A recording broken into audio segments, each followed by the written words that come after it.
সোনার হরিণ, জাকিয়া সুলতানা ঝুমুর। তিতলি ও তিতলি। তিতলি তড়িঘড়ি করে রান্নাঘরে ছুটে আসে।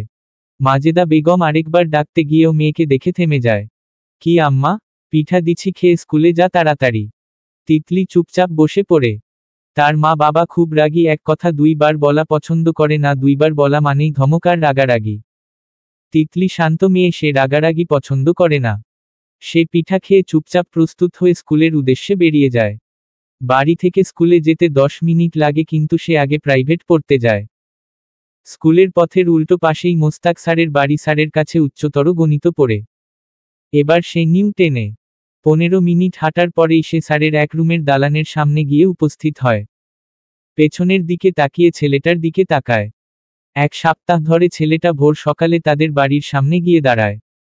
ছেলেটাকে দেখলেই বোঝা যায় খুব কষ্টে বিছানা ছেড়ে এসেছে, ঘুমোঘুম চোখে হেলেদুলে টুথব্রাশ হাতে তার পিছু পিছু হেঁটে মোস্তাক স্যারের বাড়ি পর্যন্ত আসে, ঘুমোঘুম চোখ অথচ বেশ উৎফুল্ল। তিতলি আশেপাশে এতটা নজর দিয়ে হাঁটে না, কিন্তু এই ছেলেটাকে প্রথম দিনই তার নজরে পড়েছে। এর কারণ হলো ছেলেটার পুরোপুরি সাদায় আবৃত। সাদা প্যান্ট, সাদা শার্ট, না হয় সাদা গেঞ্জি, সাদা ট্রাউজার পরে ঠিক তার থেকে 2 মিটার দূরে হাঁটে। ছেলেটার লক্ষ্য সে কিন্তু এই 1 সপ্তাহে তার সাথে একটুও কথা বলেনি, না কথা বলার চেষ্টা করেছে, শুধুমাত্র চুপচাপ নিঃশব্দে হাঁটে। তিতলি সিঁড়িতে অন্য বান্ধবীদের সাথে বসেছে, ছেলেটা কয়েক মুহূর্ত তার দিকে তাকিয়ে থাকে, তারপর চলে যায়। তিতলি বইগুলো বুকে জড়িয়ে ধরে বসে আছে, ছেলেটার চোখের ভাষাগুলো যেন খুব অসহায়। এত অসহায় কেন? তিতলির মনে হলো তার বুকে পাথরের মতো কিছু পড়ে আছে। জীবনে এই প্রথম অন্যরকম অনুভূতি হচ্ছে। ছেলেটা চলে গিয়েছে, কিন্তু তার বুকের কাঁপন কমেনি, ঘুমঘুম করে রুহ বের হওয়ার মতো অবস্থা। মেয়েরা অনেক কিছু বুঝতে পারে, এই যে অচেনা নাম না জানা ছেলেটা তাকে পছন্দ করে, সেটা উনি প্রকাশ না করলেও সে জানে। কিভাবে জানে তা জানা নেই, কিন্তু সে জানে। তিতলির বান্ধবী মাহদি বলল, তিতলি, এই হোয়াইটটাকে? হোয়াইট বলাতে সে বুঝল না কি বলছে। তারপর হঠাৎ সাদা শার্ট প্যান্ট পরা ছেলেটার কথা মনে হওয়াতে তিতলি হেসে বলল, আমি কি জানি, কয়দিন ধরেই তোর পেছনে আসতে দেখি, ডাল মে কুচ কালা হে দুস্ত। আরে না। নাকি? সবাই দেখলাম কেমন তাকিয়েছিল। তিতলির বুকে আরো ব্যথা হয়। মনটা কেমন ফুরফুরে লাগে। ইস। তিতলি হেসে বলল, ওকে আমি চিনি না। তিতলিকে রাগাতে সব বন্ধুরা মিলে তাকে রাগাতে শুরু করল। White white white. আশ্চর্যজনক ব্যাপার হলো তিতলির রাগ হলো না। সে হাসল। সামির বলল, উনি তো জাহিদ ভাইয়া, ঢাকায় থাকে, খুব ভদ্র ছেলে। মাহদি বলল, ভদ্রতা তো দেখি। সামির চিন্তিত গলায় বলল, আমি অবাক, উনাকে কোন মেয়ের পেছনে ঘুরতে দেখিনি, আজকেই প্রথম। মাহদি তিতলির দিকে তাকিয়ে বলল, বইন পানিপোড়া খাওয়াইছিস? তিতলি খাতা দিয়ে মাহদির পিঠে মেরে বলল, হুম। তুই খাবি? না, একটাকেই সাইজ কর, এত সুন্দরীর পানিপোড়ায় আমি সাইজ হতে চাই না। মাফ কর, কাউকেই সাইজ করার ইচ্ছা নাই, আব্বায় জানতে পারলে কেটে গোমতী নদীতে ভাসাই দেবে। জাহিদ বাড়ির গেট খুলে প্রবেশ করে, নিজের বিছানায় গিয়ে ঘুমিয়ে পড়ে। পড়া শেষ করে রাত 3টায় ঘুমিয়েছে, ভোরে শুধুমাত্র তিতলিকেই দেখতে যায়। সেদিন স্কুলের 10ম শ্রেণীর বিদায় অনুষ্ঠান ছিল, তার ছোট ভাইয়ের সাথে সে গিয়েছে। তিতলি বিদায়ের ভাষণ দিয়েছিল। ভীষণ মিষ্টি দেখতে মেয়েটার, কথাগুলো খুব স্পষ্ট। এক দেখাতে প্রেম হয়, এই কথাটা মেডিকেল পড়ুয়া জাহিদ হাসানের বিশ্বাস হতো না, কিন্তু সেদিন এক দেখাতেই সে প্রেমে পড়েছে, প্রেম সাগরে হাবুডুবু খেয়েছে নিজের সর্বস্ব নিয়ে, অথচ তার এখন থিওরি মুখস্থ করার কথা। জাহিদ ভাবল, এত পড়ুয়া মস্তিষ্কের মাঝে মেয়েটা চিপাগলি দিয়েই তার মনে ঢুকে পড়েছে, না হলে সে তো একটুও ফাঁকা রাখেনি, এই যে পড়ার ফাঁকেও সে তিতলি তিতলি ঝপে। ছোট ভাইয়ের কাছে থেকে তিতলি সম্পর্কে সবকিছু জেনে নেয়। সেই দিনের পর থেকে একটু দেখার আশায় সে 7 সকালে ছুটে যায়। কলেজে কিছু সমস্যার কারণে 15 দিনের ছুটি, এর মধ্যে 10 দিন চলে গিয়েছে, অথচ সে এখনো তিতলির সাথে কথাই বলতে পারেনি। ভালো স্টুডেন্ট হলেও সে ভালো প্রেমিক হবে না, এটা বুঝতে পারছে। পরের কয়েকটা দিনও জাহিদ ছেলেটা নিঃশব্দে তাকে অনুসরণ করল। তিতলির বাবার স্কুলের সামনে বড় দোকান আছে, সেই সুবাদে সবাই তাকে চিনে। এখন এই ছেলে যদি তার পেছনে এইভাবে ঘুরে আর কেউ দেখতে পায়, তাহলে এলাকায় বদনাম উঠতে সময় লাগবে না। তার আব্বার নাম খোকন মিয়া, সে উনাকে খুব ভয় পায়। মোস্তাক স্যারের বাড়ি থেকে কিছুটা দূরে বাঁশঝাড় আছে। তিতলি দাঁড়ায়, পেছনে তাকিয়ে ছেলেটার দিকে তাকায়, ছেলেটা তাকে তাকাতে দেখে পেছনের দিকে হাঁটার প্রস্তুতি নেয়। তিতলি নিচু স্বরে বলল, এই যে শুনুন। জাহিদ তিতলির দিকে তাকায়, তারপর এগিয়ে আসে। আস্তে করে বলল, ভালো আছো তিতলি? উনি তার নাম জানে, তার মানে অনেক কিছুই জানে। আপনি আমাকে চিনেন? জাহিদ খুব সুন্দর করে হাসল। ভীষণ আদুরে ভঙ্গিতে বলল, অল্প স্বল্প। তাহলে রোজ পিছনে আসেন কেন? বেশি জানতে চাই তাই। তিতলি স্পষ্ট প্রেমের রঙগুলো দেখতে পাচ্ছে। সে মাথা নেড়ে বলল, আমি জানাতে চাই না। আমি আমাকে আমাকে কিছু বলতে চান? তিতলি আমি আসলে তিতলি যেন ইচ্ছা করেই বাকি কথাগুলো শুনতে চাইল না। মাথা নেড়ে প্রতিবাদী কণ্ঠে বলল, আমার আব্বা খুব রাগী, আপনি এমন করেন এটা জানতে পারলে আমার পড়ালেখাই অফ করে দেবে। প্লিজ আমার পিছু আসবেন না। তিতলি হেঁটে চলে যাচ্ছে, জাহিদ দৌড়ে গিয়ে বলল, আমার কথাটা শুনে যাও না। তিতলি মাথা নেড়ে না জানায়। জাহিদ আশেপাশে তাকাচ্ছে আর অসহায়ভাবে তিতলির পাশে হাঁটছে। তিতলি ডাকটায় খুব যত্ন মিশানো ছিল। তিতলি থমকে দাঁড়ায়। করুণ কণ্ঠে বলল, দোহাই লাগে প্লিজ, একটু কথাও বলবেন না? জাহিদ থেমে যায় আর সাথে হাঁটার সাহস হয় না। আস্তে আস্তে তিতলি দূরে চলে যাচ্ছে। সে চুপচাপ দাঁড়িয়ে চলে যাওয়া দেখে বিকালেই ঢাকা চলে যাবে, অথচ অব্যক্ত কথামালা ব্যক্ত করার কোন সুযোগ মিলল না। চোখের খানিক মিলন হলো না, বুকে ধরফরানো পাখিটা একটুও শান্ত হলো না, কিছুই হলো না। যে নিজের বুকের ব্যথা কমাতে পারে না, সে কি করে ডাক্তার হয়ে মানুষের বুকের ব্যথা কমাবে? জাহিদ বাড়ি চলে যায়। পরের দিন তিতলি জাহিদকে আর বাড়ির পাশের রাস্তায় খুঁজে পেল না। না চাইতেও মনটা শুধু জাহিদকে দেখার অপেক্ষায় ছটফট করল, কিন্তু জাহিদ এলো না। সেদিন রাতে তিতলি কাঁদল, ফুপিয়ে উঠল সর্বাঙ্গ। কান্নার জুৎসই কারণ খুঁজে না পেলেও বুকের ভেতরটা উত্তাল নদীর মতো হু হু করে উঠল। বুকের বামপাশের ব্যথাটা দৃঢ় হলো। হঠাৎ সে আবিষ্কার করল জাহিদ তার কথা শুনে আজকে আসেনি, আর তার মন গোপনে জাহিদকে দেখার অপেক্ষায় ছিল, তাই এই কান্নার আয়োজন। মন সারা রাত তাকে খুঁচিয়ে গেল জাহিদের চেহারাটা মনে করে। তিতলি ভেবে পেল না, প্রেম হলো না, কিছু হলো না, এত কষ্ট কেন হচ্ছে, কিসের এই ব্যথা, এত টান কিসের? তিতলি বিড়বিড় করে বলল, জাহিদ, জাহিদ। একটা কোকিল তার সুমধুর কণ্ঠে কুহু কুহু কলরবে চারপাশ মুখরিত করে দিচ্ছে। জাহিদ হোস্টেলের 3 তলা থাকে। জানালার পাশে তার টেবিল, সে বসে আছে, কোকিলের ডাকগুলো বুকে লাগছে, চিনচিন করে জানান দিচ্ছে বুকের তোলপাড়। এখন বসন্ত না, তারপরও কোকিল অসময়ে ডাকছে। জাহিদের মনের মতো প্রেমে না পড়ার প্রতিজ্ঞা করার পরেও সে প্রেমে পড়েছে। যদিও এত পড়ার চাপে সারাক্ষণ মনে করতে পারে না, কিন্তু দিনশেষে মনে পড়ে তিতলি নামের মিষ্টি মেয়েটা। তার মন চুরি করে নিয়েছে, অজান্তেই ঘর বেঁধেছে মন পিঞ্জিরায়। জাহিদ ঢাকা মেডিকেল কলেজে 3য় বর্ষে অধ্যয়নরত। সে খুব ভালো ছাত্র, তার দরুন সে চান্স পেয়েছে। ছোটবেলা থেকে ভীষণ পড়াকু ছিল, বিধায় জীবনে কখনো প্রেম আসেনি। ডাক্তারি পড়া শুরু করার পর থেকে অন্যদিকে চোখ ফেরানোর সুযোগ হয়নি, কিন্তু এবার কি হলো তার, সারাক্ষণ পড়লেও মন ছুটে যায় নদীর মতো শান্ত মেয়েটার কাছে। গ্রাম থেকে ঢাকা এসেছে 6 মাস হয়ে গিয়েছে, এর মাঝে একবারও তিতলির সাথে যোগাযোগ করতে পারেনি। ছোট ভাইকে দিয়ে তিতলির ফোন নাম্বার আনাতে চেয়েছিল, কিন্তু মেয়েটা নাকি মোবাইল ফোন চালায় না। ভারাক্রান্ত মনে সে পরবর্তী ছুটির জন্য অপেক্ষা করছে। এবার সে ভালো করে কথা বলবেই, তিতলি শুনতে না চাইলেও বলবে। বুকটা যদি এত ছটফট করে তাহলে কি সুস্থির থাকা যায়? টেবিলে খুলে রাখা বইয়ের উপর গাল রেখে শুয়ে থাকে, চোখে হাজারো স্বপ্নের বিচরণ। সত্যি হবে কি? তিতলি পড়াশোনা ভালো, কিন্তু তার ধারণা তার আব্বা তাকে বেশি পড়াবে না। মাঝে মাঝেই তার বাবা মা কথায় কথায় বলে ভালো সম্বন্ধ আসলে বিয়ে দিয়ে দেবে। বিয়ের কথা ভাবলেই তার চোখে জাহিদের চেহারাটা ভেসে ওঠে। ছেলেটা যে সেই গেল, এরপর একদিনও আসলো না, সেই নাকি পছন্দ করেছিল। সে মনে মনে কল্পনা করে তার আর জাহিদের বিয়ে হয়েছে। জাহিদ সাদা পাঞ্জাবি পরেছে আর সে চুমকিখচিত সাদা শাড়ি। নিজের আবোল তালো কল্পনায় সে নিজেই আশ্চর্য। সে কি প্রেম করেছে নাকি? এত সব ভাবনা আসেই বা কেন? তবে বিয়ের কথা ভাবলেই যে জাহিদের চেহারটা আখিতে ভেসে উঠে তা সত্যি। তিতলি হেঁটে মুস্তাক স্যারের বাসার কাছে গিয়ে দাঁড়ায়। মাহদি তাকে দেখেই বলল, দোস্ত হোয়াইট হোয়াইট। তিতলি চমকে উঠে দ্রুত মাথা ঘুরিয়ে আশেপাশে তাকায়, কিন্তু কেউ নেই। মাহদিকে মুখ ভেঙ্গচিয়ে সিঁড়িতে বসে।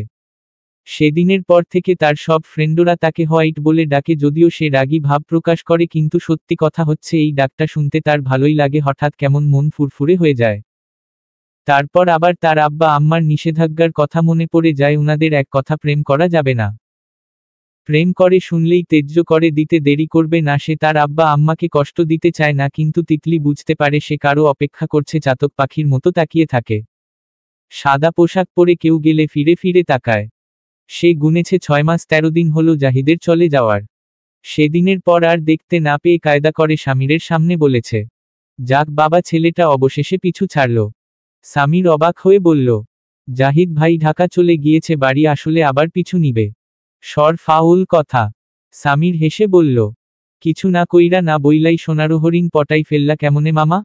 মানে? কয়দিন পরে ডাক্তার হইয়া বের হইব তো, এটা সোনারহরিণ না? ডাক্তার? তুই জানোস না? না। তিতলি ভাবল জাহিদ ছেলেটা সম্পর্কে কিছুই জানে না। সে জানত না জাহিদ মেডিকেলে পড়ে, জানতে পেরে ভালো লাগলো। কল্পনায় স্টেথোস্কোপ গলায় জাহিদকে নিমিষেই ভেবে দেখে নিল খুব সুন্দর লাগছে। তিতলি দিনে দিনে যেন রূপে লাবণ্যময়ী হয়ে যাচ্ছে। যত দিন যাচ্ছে চোখ ধাঁধানো সুন্দর হয়ে যাচ্ছে। যে একবার তার দিকে তাকায় সে আরেকবার ফিরে তাকায়। ইদানিং তার মন খুব ফুরফুরে থাকে। যত বড় হচ্ছে মন তত চঞ্চল হয়ে যাচ্ছে। আকাশ ঝাঁপিয়ে হঠাৎ যেমন বৃষ্টি নামে তেমনি একদিন ভোরে জাহিদের আগমন হলো। তিতলি প্রত্যেক দিনের মতোই বাড়ি থেকে বেরিয়ে চুপচাপ হেঁটে যাচ্ছে। অনেকখানি পথ হাঁটার পর তার মনে হলো তার পেছনে কেউ আছে। ফিরে তাকিয়ে দেখল জাহিদ। জাহিদ। তিতলি জাহিদের দিকে তাকিয়ে আবার স্বাভাবিকভাবে হাঁটে, যেন সে দেখেইনি। কিন্তু আশ্চর্যের ব্যাপার হলো সে জাহিদকে দেখে অস্বাভাবিক খুশি হয়েছে। মনে রঙিন প্রজাপতি উড়াউড়ি শুরু করে দিয়েছে। তিতলির মনে হলো তার পা চলছে না। জাহিদ দাঁড়িয়ে আছে, নির্বিকার চোখে তাকিয়ে আছে। তিতলি তাকে দেখেও দাঁড়ালো না। আজকে সাপ্তাহিক ছুটি, আগামীকাল শুক্রবার, 2 দিনের ছুটি পেয়েছে বলে গতকাল রাতের বাসে গ্রামে ছুটে এসেছে। এবার গ্রামে আসার জন্য তার মন বড়ই উতলা। তিতলি আবার পেছনের দিকে ফিরে তাকালো। জাহিদ পা চালিয়ে তার কাছে গিয়ে হাসল। তিতলি ভালো করে জাহিদের দিকে তাকালো। শ্যামবর্ণের বলিষ্ঠ পুরুষ, চেহারায় আলাদা একটা মায়া আছে। এই যে তার দিকে তাকিয়ে আছে, চোখের ভাষাগুলো যেন ছিটকে তার দিকে ছুটে আসছে।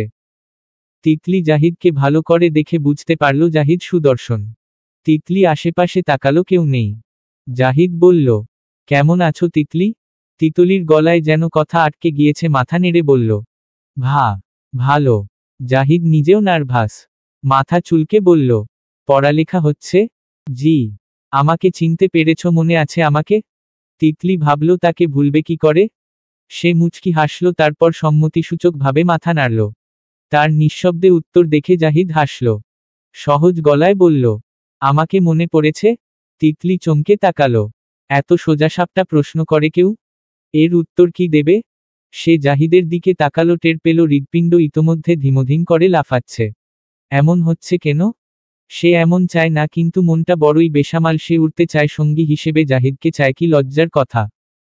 তিতলিকে চুপ করে থাকতে দেখে জাহিদ বলল, তিতলি। তিতলির গা কেমন ছটফট করে উঠল।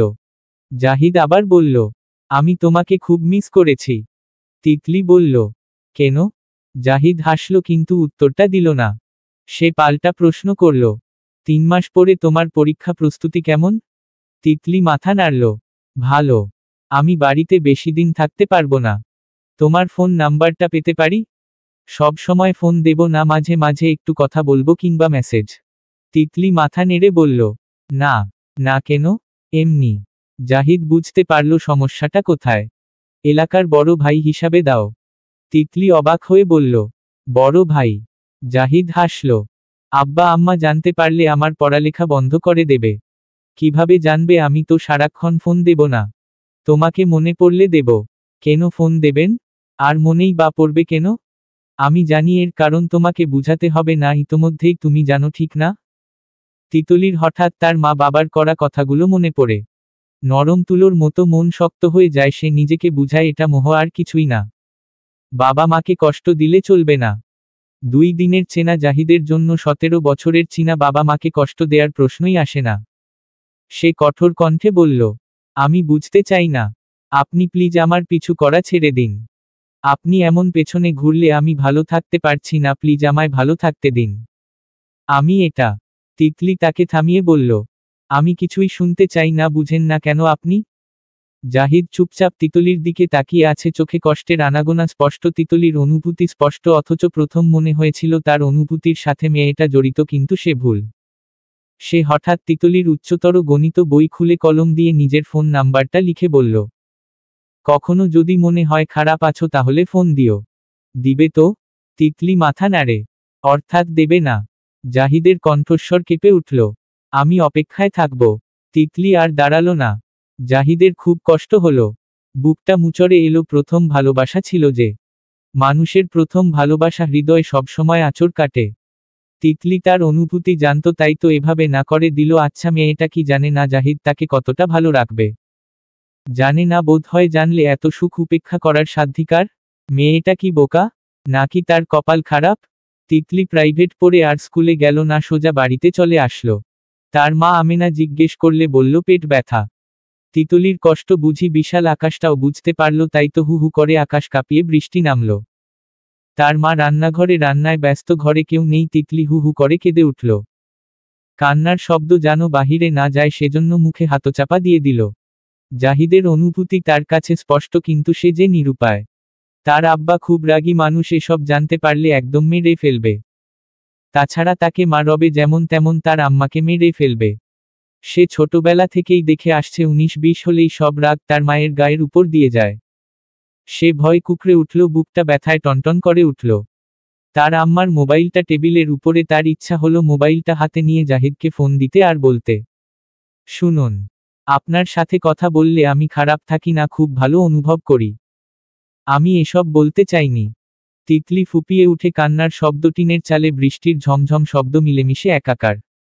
খোলা মাঠের নিচে জাহিদ বসে আছে। বৃষ্টির পানি ফোটায় ফোটায় তার গায়ে পড়ে কাপড় ভিজিয়ে দিল, শরীর শীতল হলো অথচ মন উত্তপ্ত। সে হঠাৎ কাদা নিতে হাতে মাখল, তারপর বৃষ্টির পানিতে হাতটা মেলে ধরল। পানিতে কাদা ধুয়ে যাচ্ছে, সে ভাবে কাদার মতো যদি বুকের ব্যথাটাও ধুয়ে যেত। জাহিদ ঘাসের উপর শুয়ে বুকটা বৃষ্টির পানির সামনে মেলে ধরে। ধুয়ে যাক কষ্টটা। ভালোবাসি না বলেই এত কষ্ট, বললে কি হতো? বিরক্ষণেই ভাবল, সব সম্পর্কে ভালোবাসি বলাটা জরুরি না, কিছু সম্পর্ক নিঃশব্দে হয়। জাহিদ লক্ষ্য করল কাদার মতো ব্যথাগুলো ধুয়ে যাচ্ছে না। আশ্চর্য! পুকুরের পানিতে শ্যাওলা পড়ে পানির উপরে সবুজ এক আবরণ পড়েছে। পুকুরের একধারে বাঁশঝাড় আছে আর চারদিকে কদম গাছ লাগানো। মানুষের গোসল করার জন্য একদিকে মরা গাছের টুকরা দিয়ে সিঁড়ির মতো বানানো। পাশেই একটা কদম গাছ হেলে পড়ে আছে। সেই গাছের উপর তিতলি হেলান দিয়ে দাঁড়িয়ে আছে। তার মন খুব অশান্ত আজকাল, হুটহাট মন কেমন করে উঠে, চঞ্চল হয়ে উঠে হৃদয় প্রাঙ্গণ। সে ভাবে, এটা কি কোন অসুখ? যদি অসুখ হয় তাহলে এর জন্য দায়ী জাহিদ। ছেলেটা খুব খারাপ, অচেনা রোগ বাঁধিয়ে সেই যে উধাও হলো, আর দেখা নেই। তার কাছে অবশ্য ফোন নাম্বার আছে, কিন্তু সে ফোন দেবে না। কেন ফোন দেবে? উনি একবারও এসে খবর নেয় না। মেয়েরা আগে ফোন দেয় নাকি এমনিই তার প্রেমের পূর্ব অভিজ্ঞতা নেই, তার উপর সে আগে ফোন দেবে না? না, তিতলির সাহস হচ্ছে না। তিতলির পরীক্ষা শেষ হয়েছে আজকে 15 দিন। সে এখন উড়ন্ত পাখির মতো ডানা খুলে উড়তে পারে, কোন পড়া নেই, বাধা নেই, কিন্তু মনটা যেন উড়তে চায় না। কোন এক বিষাদ তাকে আষ্টেপৃষ্ঠে জড়িয়ে আছে। তিতলি জানে সেই যন্ত্রণার নাম জাহিদ। না চাইতেও সে হোঁচট খেয়ে ভিন্ন এক সাগরে পড়েছে। এমন না যে জাহিদই একমাত্র যে কিনা তাকে পছন্দ করেছে, অনেক ছেলেই তাকে পছন্দ করে, ভালোবাসতে চায়, বিয়ে করতে চায়, কিন্তু সে এক কথায় দৃঢ় যে বাবা মায়ের অবাধ্য হবে না। এবার কথাটা যেন নড়বড়ে হয়ে গেল, অবাধ্য না হলেও মনটা জাহিদকে খুঁজে খুবই সঙ্গোপনে। রাস্তায় কোন সাদা শার্ট গেঞ্জি পরিহিতা পুরুষকে দেখলেই বুকটা কেঁপে ওঠে, অথচ এটা জাহিদ না। অভিমান করার কোন অধিকার না থাকলেও তিতলি জাহিদের উপর অভিমান করল। অবুঝ মন জাহিদের অপেক্ষায় প্রতীক্ষায় রইল, কিন্তু বদলোকটা আসলো না। ইদানিং তিতলির জন্য অনেক বিয়ের প্রস্তাব আসে, তার আব্বা আম্মাকে বলতে শুনে যে ভালো হলে বিয়ে দিয়ে ফেলবে। বিয়ের কথা শুনলেই মনের অদৃশ্য আয়নায় জাহিদের চেহারাটা ভেসে ওঠে। একদিন দুপুরে তিতলি গোসল করে উঠোনে কাপড় মেলে দিচ্ছিল, তখন মতি ঘটক বেশ কয়েকজন মানুষকে নিয়ে তাদের উঠোনের দিকে আসে। মতি ঘটক ডাকে, খোকন ভাই ঘরে আছেননি? তিতলি গোছলখানায় আড়াল হয়ে যায়। নিশ্চয়ই বিয়ের সম্বন্ধ নিয়ে এসেছে। তার আব্বা বেরিয়ে আসলে মতি বলল, খোকন ভাই, মেহমান নিয়ে আসছি। গ্রামের মেম্বারকে সাথে দেখে খোকন মিয়া তাড়াতাড়ি তাদের ঘরে বসতে বলে। মতি মিয়া আড়ালে গিয়ে খোকন মিয়া আর মাজেদা বানুকে বলল, কই আম্মাজানে বাড়ি তো আছেনি? বাড়িতেই আছে। হঠাৎ উনাদের নিয়ে আসলেন? মতি উৎফুল্ল হয়ে বলল, আমাদের তিতলি মায়ের তো রাজ কপাল মিয়া ভাই। মেম্বারের বড় বোনের ছোট ছেলে তিতলিকে রাস্তায় দেখেই পছন্দ করে ফেলেছে, তারা এখন প্রস্তাব নিয়ে এসেছে। খোকন মিয়া অবাক হয়ে বলল, মেম্বারের ভাগ্নে আমার মেয়েকে পছন্দ করেছে? হ্যাঁ, তাদের তো ঢাকায় মেলা অবস্থা। বিশাল বড় বাড়ি, কারখানা, দোকান, কোনো কিছুরই কমতি নাই। কেন তুমি জানো না সুফিয়া আফার জামাই কত বড়লোক? খোকন মিয়া জানে শুধু সে না, আশেপাশের সবাই মেম্বারের বোনের টাকা পয়সার খবর জানে। মাজেদা বানু বলল, কি করব এখন? মতি মাথা নেড়ে বলল, কি করব মানে? এমন পাত্র হাজার খুঁজলেও তো পাওয়া যাইব না। এসেছে যখন কোনোমতে বিয়ে দিতে পারলেই কপাল খুলে যাইব। খোকন মিয়া আর মাজেদা বানু দিশেহারা অবস্থা। মতি তাড়াতাড়ি তিতলিকে রেডি করে আনতে বলল। মাজেদা বানু পর্দার আড়াল দিয়ে উকি দিয়ে দেখছে। ছেলে এসেছে, কি সুন্দর ফর্সা লম্বা চওড়া লাখে এক এমন ছেলে, এই ছেলে কোনোভাবেই হাতছাড়া করা যাবে না। সাথে ছেলের বাবা মা ভাই ভাবি আর মেম্বার সাহেব। উনাদের দেখে মাজেদা বানু ছুটে তিতলির রুমে যায়। তিতলি এতক্ষণ আড়াল থেকে সবকিছুই শুনেছে। তার হাত পা ঠান্ডা হয়ে গিয়েছে। মাজেদা বানু এসে বলল, তাড়াতাড়ি কাতানের শাড়িটা পরে নে, মেম্বারের ভাগ্নে নাকি তোকে পছন্দ করেছে। বিরাট বড়লোক, আল্লাহ আমাদের দিকে মুখ তুলে তাকাইছে। তিতলি শক্ত হয়ে বসে রইল। মাজেদা বানু আবার বলল, কিরে উঠো, রেডি হ। তিতলি তার আব্বা আম্মাকে খুব ভয় পায়। তাদের সাথে কখনো তর্ক করতে যায় না। তবে আজ ভয়টা দূরে রেখে তার মাকে বলল, আম্মা আমি বিয়ে করব না। মেয়ের কথায় মাজেদার ভ্রু কুঁচকে যায়। কেন? আমি পড়তে চাই। বিয়ের পরেও পড়া যাবে। ওনারা শিক্ষিত বললে পড়াবেনে। না আমি বিয়ে করব না। তুই কি প্রেম করিস নাকি তিতলি? তিতলির চোখজোড়া লাল টকটকে হয়ে পানি গড়িয়ে পড়ে। জাহিদকে মনে পড়ছে, মন বলছে সে জাহিদকে বিয়ে করতে চায়। মায়ের কথার জুৎসই উত্তর খুঁজে পেল না, কারণ তার আর জাহিদের মাঝে কোন ভালোবাসার সম্পর্ক নেই, যেটা আছে সেটার কোন নাম নেই যে বলবে।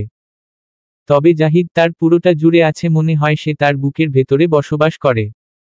তাকে চুপচাপ কাঁদতে দেখে মাজেদা বানুর কপালে ভাঁজ পড়ে দাঁত কিরমির করে বলল, উল্টাপাল্টা কথা বললে চড়িয়ে দাঁত ফেলে দেব। জন্ম দিছি, এবার তুই আমাদের কথা শুনে মান সম্মান রক্ষা করবি।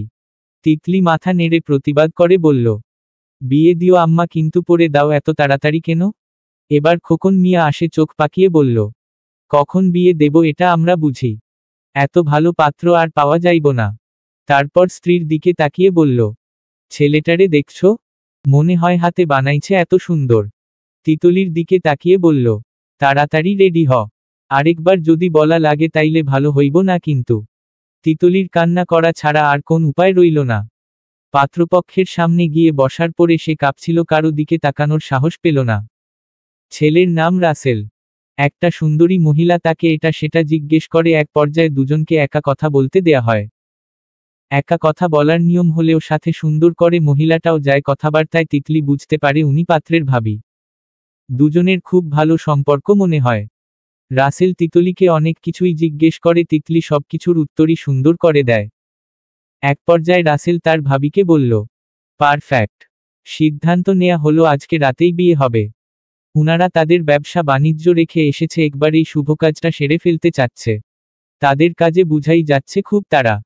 তিতলি স্তব্ধ হয়ে বসে আছে। বুকের ভেতরে যন্ত্রণা হচ্ছে। পাত্রপক্ষ কেনাকাটা করতে গিয়েছে আর তার আব্বা বাজারে গিয়েছে। পাড়ার মহিলারা তার মাকে হাতে হাতে সাহায্য করছে। মাজেদা বানু অনেক খুশি, ফোন করে সব আত্মীয় স্বজনকে জানাচ্ছে। তিতলি কাঁদছে।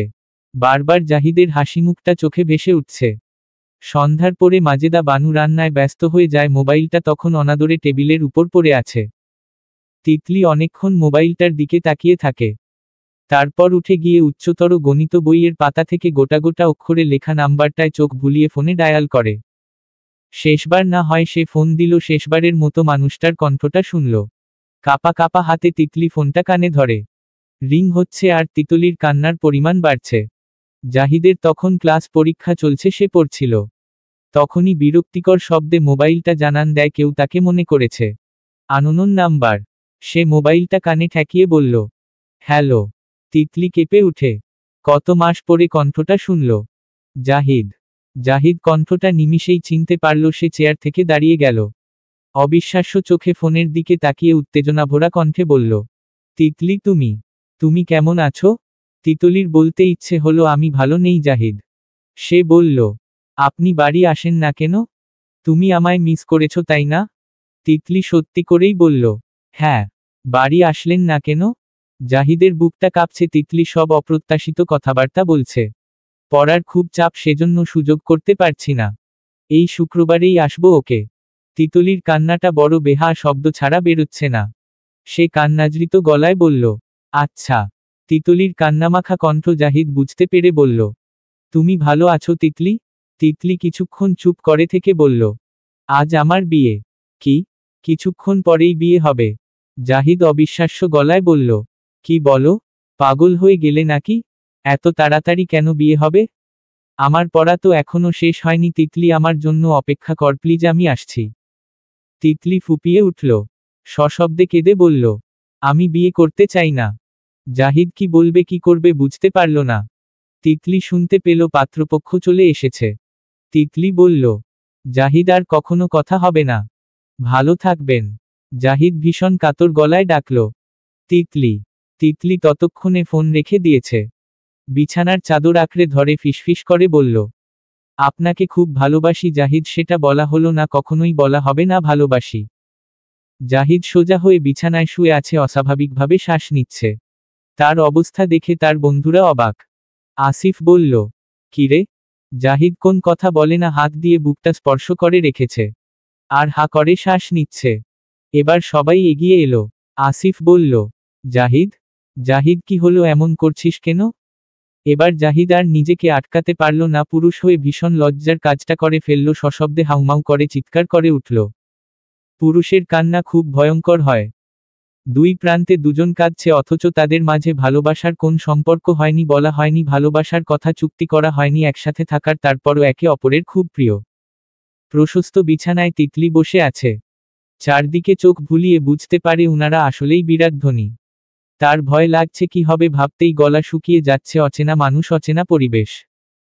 কোনোভাবেই সে বিয়েটা আটকাতে পারেনি, আর আটকানোর সঠিক কোন কারণ তো ছিল না, কোন উপায়ে আটকাবে? জাহিদ নামক প্রণয় পুরুষের সাথে তো তার ভালোবাসাময় কোন সম্পর্ক নেই, যেটা ছিল সেটা হয়তো ভালোবাসায় রূপ নিত, কিন্তু সুযোগ হলো কই? জাহিদের কথা ভাবতেই নাকের পাটাতন ফুলে, চোখের পাপড়ি জোড়া আমার কেঁপে উঠে, টলমল করে পানি গড়িয়ে পড়ে গাল বেয়ে। তখনই রুমে শক্ত সামর্থ্য বলিষ্ঠ গড়নের এক পুরুষ আসে। তিতলি তাকায়। উনিই রাসেল, তার স্বামী। এখন বাজে রাত 10টা। গতকাল তাদের বাড়ি থেকে রাত 12টার গাড়িতে উঠেছিল, ঢাকা এসে পৌঁছেছে সকাল 8টায়।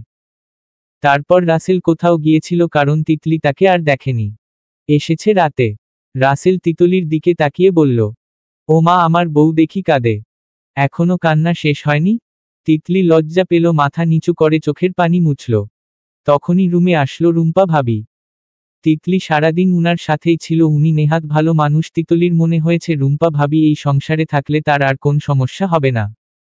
রুম্পা মিশুক ঠিক বোনের মতো। তিতলি রুম্পার দিকে তাকায়, রুম্পা হেসে বিছানায় এসে বসে। রাসেলের দিকে তাকিয়ে বলল, বাবা মা ছেড়ে এসেছে তাই কাঁদে, তুমি এসবের বুঝবে কি দেওরঝি? আমার বোনটাকে মোটেই কষ্ট দিও না কিন্তু। রাসেল হাসে। তিতলি মাথা নিচু করে রেখেছে। রাসেল বলল, আমি মোটেই কাঁদাবো না, কষ্টও দেব না। এটা বলেই হো হো করে হেসে দিল। রুম্পা মুচকি হেসে তিতলির কানে কানে বলল, বড় শেয়ানা কিন্তু তিতলি, সাবধান। তারপর রুম্পা চলে গেলে রাসেল বিছানায় এসে বসে। তিতলির হাতে একটা ডায়মন্ডের রিং পরিয়ে দেয়। হাত দিয়ে তিতলির গাল ছুঁয়ে বলল, তুমি কি ভয় পাচ্ছ? তিতলি ভয় পাচ্ছে। ভয়ে চোখের পানি অঝোর ধারায় বয়ে যাচ্ছে। রাসেল হাসে। তিতলি ভাবল, উনি এত হাসে কেন? তার দিকে তাকিয়ে রাসেল বলল, আজ থেকে আমার কথা মতো চলবে, আমি সবসময় তোমার ভালোটাই চাইব, তুমি যাই চাইবে তাই পাবে, এই রাসেলের কাছে কোন কিছুরই অভাব হবে না। তিতলি মাথা নাড়ে। আব্বা আম্মার যত্ন নিবা? আম্মা একটু রাগী, মানিয়ে নেয়ার চেষ্টা করবা, কিন্তু আমার বাবা মাকে কষ্ট দেয়া যাবে না। জি। আমার ভাই ভাবি আমার কাছে অনেক কিছু, তাদের সাথে ভালো ব্যবহার করবা। হুহো। ভাবিকে কেমন লাগে? তিতলি বলল, ভালো। উনি আমার বড় বোনের মতো। 9 বছর হয়েছে উনার বিয়ে হয়েছে। বিয়ের পর থেকে সবসময় আমার খেয়াল রাখে, একদম বোনের অভাব বুঝতে দেয় না। তুমিও ভাবির সাথে ভালো ব্যবহার করবে। মিলেমিশে থাকলেই সংসারে শান্তি থাকে। তিতলি বাধ্য মেয়ের মতো মাথা নাড়িয়ে বলল, জি। রাসেল অনেক কথা বলল, তিতলি হুহা বলল। রাসেল অপলক তিতলির দিকে তাকিয়ে আছে। কিছুক্ষণ পর তিতলির হাতের চিকন নরম আঙুল নেড়েচেড়ে বলল, আমি তোমাকে বিয়ে করতে পেরে খুব খুশি। তুমি কি আমাকে পেয়ে খুশি? তার তো জাহিদের কথাই বারবার মনে হচ্ছে, কোনোভাবেই হৃদয় থেকে লোকটাকে সরানো যাচ্ছে না। তিতলির মনে হচ্ছে জাহিদ তার বুকে আছড়ে পড়ে কাঁদছে। পুরুষ মানুষের কান্নার শব্দ ভয়ঙ্কর, সেই ভয়ঙ্কর কান্না বুকে নিয়ে তিতলি স্বামীকে কিভাবে বলবে সে খুশি? কিন্তু কিন্তু এখন কোন উপায় নেই, উনাকে মেনে নেয়া ছাড়া আর কোন উপায় নেই। নেই নেই নেই। তার চোখের পানি টুপ করে রাসেলের হাতে পড়ে। তিতলি মাথা নেড়ে বলল, খুশি? তাহলে কাঁদছ যে? ভয় পাচ্ছি। রাসেল ভীষণ কাছে এসে বলল, ভয়ের তো কিছুই করিনি। আচ্ছা যাও, ভয় কষ্ট কোনোটাই তোমায় দেব না। তোমার জন্য শুধু ভালোবাসা। তিতলি মাথা নাড়ে, জোর করে মনের দুয়ার আটকাতে চায়। কিন্তু জাহিদ, আমি তোমাকে ডায়মন্ডের রিং দিলাম, তুমি আমাকে কি দিবা? তিতলি অবুঝ গলায় বলল, আমার কাছে কিছু নেই। রাসেল হাসে, তিতলিকে বুকে জড়িয়ে ধরে, অমৃত সুখে ডুবে যেতে চায়। তিতলি সরে যেতে চাইলে রাসেল বাধা দেয়। চোখ দুটো ভীষণ নেশামাখা। রাসেল কোন বাধাই মানে না। হিংস্র বাঘের মতো খুবলে খেতে চায় ছোট তিতির পাখির মতো মেয়েটাকে। রাসেলের স্পর্শ ভালোবাসার মুহূর্তগুলো কেমন জানো? তিতলির বারবার মনে হতে লাগলো উনি নারীর দেহ নিয়ে যথেষ্ট সজাগ বিজ্ঞ। রাসেলের ছোঁয়ায় তিতলির বারবার মনে হলো উনি কি দক্ষ? নিজের ভাবনায় নিজেই লজ্জিত হয় অবিবাহিত পুরুষ উনি আজকাল এসব জানা বুঝা কোন ব্যাপার না, উনি স্মার্ট শহুরে ছেলে। রাসেল বিছানায় শুয়ে আছে। তিতলি পাশ ফিরে নিঃশব্দে কাঁদছে, তার মনে হচ্ছে সামনের দেয়ালে জাহিদ বসে তার দিকে তাকিয়ে আছে। তিতলি শব্দ করে ফুপিয়ে কেঁদে উঠে। রাসেল মনে করে তিতলি যন্ত্রণায় কাঁদছে, সে পরম ভালোবাসায় বুকে আগলে ধরে। ফিসফিস করে বলল, কাঁদে না, সব ঠিক হয়ে যাবে। জাহিদ দেয়ালে হেলান দিয়ে বসে আছে। তার পাশে রাতুল। রাতুল বলল, রাত 2টা বাজে দোস্ত, এবার ঘুমা প্লিজ। এভাবে জেগে থাকলে অসুস্থ হয়ে যাবি, কাল পরীক্ষা মনে আছে? জাহিদ ভাবলেশহীনভাবে বলল, তুই ঘুমিয়ে যা, আমি আসছি। রাতুল কিছুক্ষণ বসে থেকে রুমে চলে গেল। জাহিদ একা একা নিঝুম রাতে খালি বারান্দায় বসে আছে। রাতুলটা পাগল, সারাক্ষণ তার সাথে আষ্টেপৃষ্ঠে থাকছে। ও ভাবছে জাহিদ কোন দুর্ঘটনা ঘটিয়ে ফেলবে, এখনো নির্ঘাত রুম থেকে তার দিকে তাকিয়ে আছে। জাহিদ মাথাটা নিচু করে ফেলে। চোখের পানিটা বোধ হয় এবার আটকানো যাবে না। এই রাতে নিশ্চয়ই তিতলিটা একা নয়, কোন এক পুরুষকে পরম তৃপ্তি দিয়ে স্ত্রীর পরিচয় দিচ্ছে। জাহিদ আর কোনো কিছু ভাবতে পারছে না, ঠোঁটজোড়া কেঁপে দম বন্ধ হয়ে যাচ্ছে। একটা সুযোগও সে পেল না তিতলিকে নিজের করে নেয়ার, মনকে যে কোনোভাবেই মানানো যাচ্ছে না। তার মনটা অসুস্থ হয়ে গেছে, এই যে কাতর স্বরে বারবার তিতলি তিতলি করছে। ভোরে ঘুম থেকে উঠে তিতলি দেখল রাসেল রুমে নেই। সে ফ্রেশ হয়ে রুম থেকে বেরোয়। বেরিয়ে দেখে রাসেল আর রুম্পা বারান্দায় দাঁড়িয়ে কথা বলছে। তিতলিকে দেখেই রাসেল কাছে ডাকে, কাছে গেলে বলল, ভাবি আমাদের সারপ্রাইজ দেবে। তিতলি বলল, কি সারপ্রাইজ? রুম্পা হেসে বলল, তোমাদের হানিমুন ট্রিপ আমার পক্ষ থেকে। তিতলি হাসে। রাসেলের কাছে থাকতে তার লজ্জা লাগছে। এদিকে মনটা আগ্নেয়গিরির লাভার মতো হয়ে আছে, জাহিদের নাম জপতে জপতে অজ্ঞান হবার জোগাড়। তিতলি দেখল রুম্পা তার দিকে তাকিয়ে আছে। সেটা দেখে রাসেল বলল, তোমার বোন ভালো আছে, তাই না সুইটু? দূরের গাছপালা সাই সাই করে দূরে হারিয়ে যাচ্ছে। রাসেল তিতলির কপালে চুমু দেয়। তিতলি বিব্রত হয়ে হয়ে আশেপাশে তাকায়, বাস ভর্তি মানুষ। রাসেল তার তাকানো দেখে বলল, কেউ তোমার দিকে তাকাচ্ছে না। অন্যদিকে না তাকিয়ে হাজবেন্ডকে খুশি করো। তিতলি লজ্জিত গলায় বলল, এটা বাস তো, তাতে কি হয়েছে? অন্ধকার না চারদিকে, লোকজন আছে, থাকুক না। আজকাল মানুষ বাসে ইন্টিমেন্ট হয়ে যায়, আর আমি তো সামান্য কাছে আসলাম। তিতলি বলল, উনাদের হয়তো কোন রুম নেই, পবিত্র সম্পর্ক নেই, তাই যেখানে সেখানে এসব করে। আমাদের তো রুম আছে, আমরা কেন পাবলিকলি এসব করব? তিতলির এমন জ্ঞান দেয়া কথা রাসেলের মেজাজ নষ্ট হলো। তার ধৈর্যের বাঁধ এবার টলে গেল। তিতলির মিষ্টি চেহারাটার দিকে তাকিয়ে মেজাজ ঠান্ডা হলো, ফের উদ্যোগের সাথে বলিষ্ঠ হাতে নরম বক্ষ স্পর্শ করল। তার গরম উত্তাপে তিতলির ঘাড় পুড়ে দিতে চাইল। তিতলি রাসেলের হাত সরিয়ে দিতে চাইলে রাসেল আরও খামচে ধরে। লোকটা স্বামী হয়েও বর্বরতা করছে। তারা ঘুরতে যাচ্ছে, পরিবেশ চিনাবে, গল্প করবে, তা না, উনি নোংরামি করছে, রীতিমতো তিতলিকে ব্যথা দিচ্ছে। রাসেল তার সাথে যতক্ষণ থাকে, যতক্ষণ কথা বলে, সারাক্ষণ শারীরিক সম্পর্ক চাহিদা নিয়েই থাকে। তিতলি এখনো বুঝতেই পারেনি স্বাভাবিক স্বামী স্ত্রীর সম্পর্ক কেমন। আজকে বিয়ের 6 দিন। বিয়ের পরদিনই তাদের আসার কথা থাকলেও নানা সমস্যার কারণে আসা হয়নি। রাসেল সারাক্ষণ তার গায়ে স্পর্শ করতে চায়, এমনকি রুম্পা ভাবির সামনেও কাছে চলে আসে, অথচ তিতলি নতুন মানুষটাকে বলতেও পারছে না তার এসব ভালো লাগে না। তার ধারণা বললেও রাসেল স্বামী হওয়ার দোহাই দেবে, এই 6 দিন তাই তো করছে, সারাক্ষণ তার চাহিদা নিজের ইচ্ছামতো আদায় করে নিচ্ছে। সে হাল ছেড়ে দিয়ে বাহিরের দিকে তাকিয়ে থাকে। গত 6 দিন প্রতিনিয়ত নিজের সত্তার সাথে লড়াই করেছে। মন কোনোভাবেই জাহিদকে ভুলতে পারছে না, অথচ এখন পরিস্থিতি ভিন্ন। ভুলে যাওয়া ছাড়া, স্বামীকে মেনে নেয়া ছাড়া আর দ্বিতীয় কোন রাস্তা তার জানা নেই। মন তো চায় ছুটে জাহিদের বুকের মাথা রাখতে, ওই বুকের ধুকপুকানি কতটা প্রখর সেটা অনুভব করতে, কিন্তু জীবনটা কোন সিনেমা না যে লাইন কেটে আবার নতুন করে অভিনয় করালাম। জীবন সিনেমার থেকেও কঠিন, এখানে প্রতিটা পদক্ষেপ নিতে হয় বুঝে শুনে। চাইলেও আর আগের ছন্দে জীবন চলবে না, এখনের ছন্দ হবে ভিন্ন। এখন যে তিতলি আর কখনো নিজের মতো করে জাহিদের প্রাণখোলা কথাগুলো শুনতে পারবে না। এখন রাসেলের দিকে তার মনোযোগ আনা উচিত। উনিই যে এখন তার স্বামী, মনের অনিচ্ছায় হলেও রাসেলকে বিয়ে করেছে, মেনে নিতেই হবে। বাকিটা জীবন উনার সাথে কাটাবে সেটাই ভেবে নিতে হবে। সে তার নিজের সর্বস্ব বিনা বাধায় বিলিয়ে দিয়েছে। এখন মনে আরেকজনকে রেখে শরীরের ভাগ অন্যকে দেয়া সম্ভব না, এটা খুব যন্ত্রণাদায়ক। তাছাড়া বিয়ে তো হয়ে গিয়েছে, না মানতে চাইলেও মেনে নিতে হবে, মানিয়ে চলতে হবে। বাবা মায়ের সম্মানের কথা ভাবলেও ভালো হয়ে থাকতে হবে, রাসেলকে স্বামীর পূর্ণ সম্মান দিতে হবে।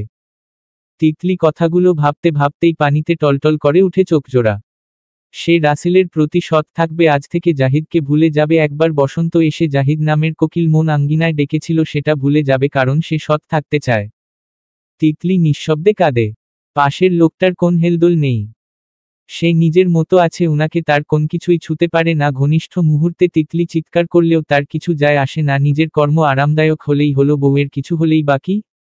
সকালে ব্যথার ওষুধ এনে দিলেই খতম। তিতলি ঘাড় ঘুরিয়ে রাসেলের দিকে তাকায়। বাতাসে তিতলির চুল এলোমেলো ভাবে উড়ে যাচ্ছে। কয়েকবার রাসেলের মুখে ঝাপটে পড়ে। এবার রাসেল রেগে গেল, চাপা কণ্ঠে বলল, চুল বাঁধো। ঘোড়ার লেজের মতো চুল ছেড়ে কি প্রমাণ করতে চাইছো তুমি কেশবতী? এখনই চুল বাঁধো। দেখো রুম্পা ভবি কেমন বেঁধেছে, উনার মতো থাকতে পারো না? আনকালচার। তিতলির খুব অপমান বোধ করল, স্বামীর কথায় নাক কেঁপে উঠে চোখ ভর্তি হলো জলে। স্বামী তার স্ত্রীকে এভাবে কথা বলতে পারে? তাও হানিমুনে যাওয়ার পথে। সে সামনের সিটে বসা রুম্পার দিকে তাকায়। রুম্পা পাঞ্চ ক্লিপ দিয়ে উঁচু করে চুল বেঁধে রেখেছে। স্বামীর সাথে হেসে হেসে গল্প করছে। রাসেল উঠে গিয়ে তাদের সিটের সামনে দাঁড়ায়, ভাই ভাবির দিকে তাকিয়ে প্রাণবন্তভাবে হাসে। তখন গাড়ি ব্রেক দেয়। রাসেল নেমে যাচ্ছে, তখন রুম্পা বলে সেও ওয়াশরুমে যাবে। তিতলির দিকে তাকিয়ে বলল, তুমি যাবে? রাসেলের ব্যবহারে মন খারাপ, তাই তিতলি মাথা নাড়িয়ে না করল। রুম্পা আর রাসেল বেশ হাসিখুশি মুখে চলে গেল। রাসেল আর তিতলি কক্সবাজারে যাচ্ছে হানিমুনে। হানিমুনের ট্রিট অবশ্য রুম্পা দিয়েছে, যদিও আরও আগে যাওয়ার কথা ছিল, কিন্তু কোন এক কারণে পিছিয়েছে। তিতলি ভাবল রুম্পা ভাবি আর সাদেক ভাইয়ের জন্যই পিছিয়েছে। এতদিন ভাইয়ের কাজ বেশি ছিল তাই যায়নি, এখন কাজের প্রেশার কম তাই যাচ্ছে। তিতলি বুঝতে পারল না, হাজবেন্ড ওয়াইফের হানিমুনে বড় ভাই ভাবির কাজ কি? তারা কেন যাচ্ছে? এটাই রাসেলকে বলেছিল। ভাইয়া ভাবি কি আর কক্সবাজার যায়নি? গিয়েছে, অনেকবারই গিয়েছে, সাথে কেয়ারটেকার হিসেবে আমাকেও নিয়েছে। তাহলে এখন আমাদের সাথে কেন যাচ্ছে? রাসেলের ভ্রু কুঁচকে গেল। গেলে তোমার সমস্যা কি তিতলি?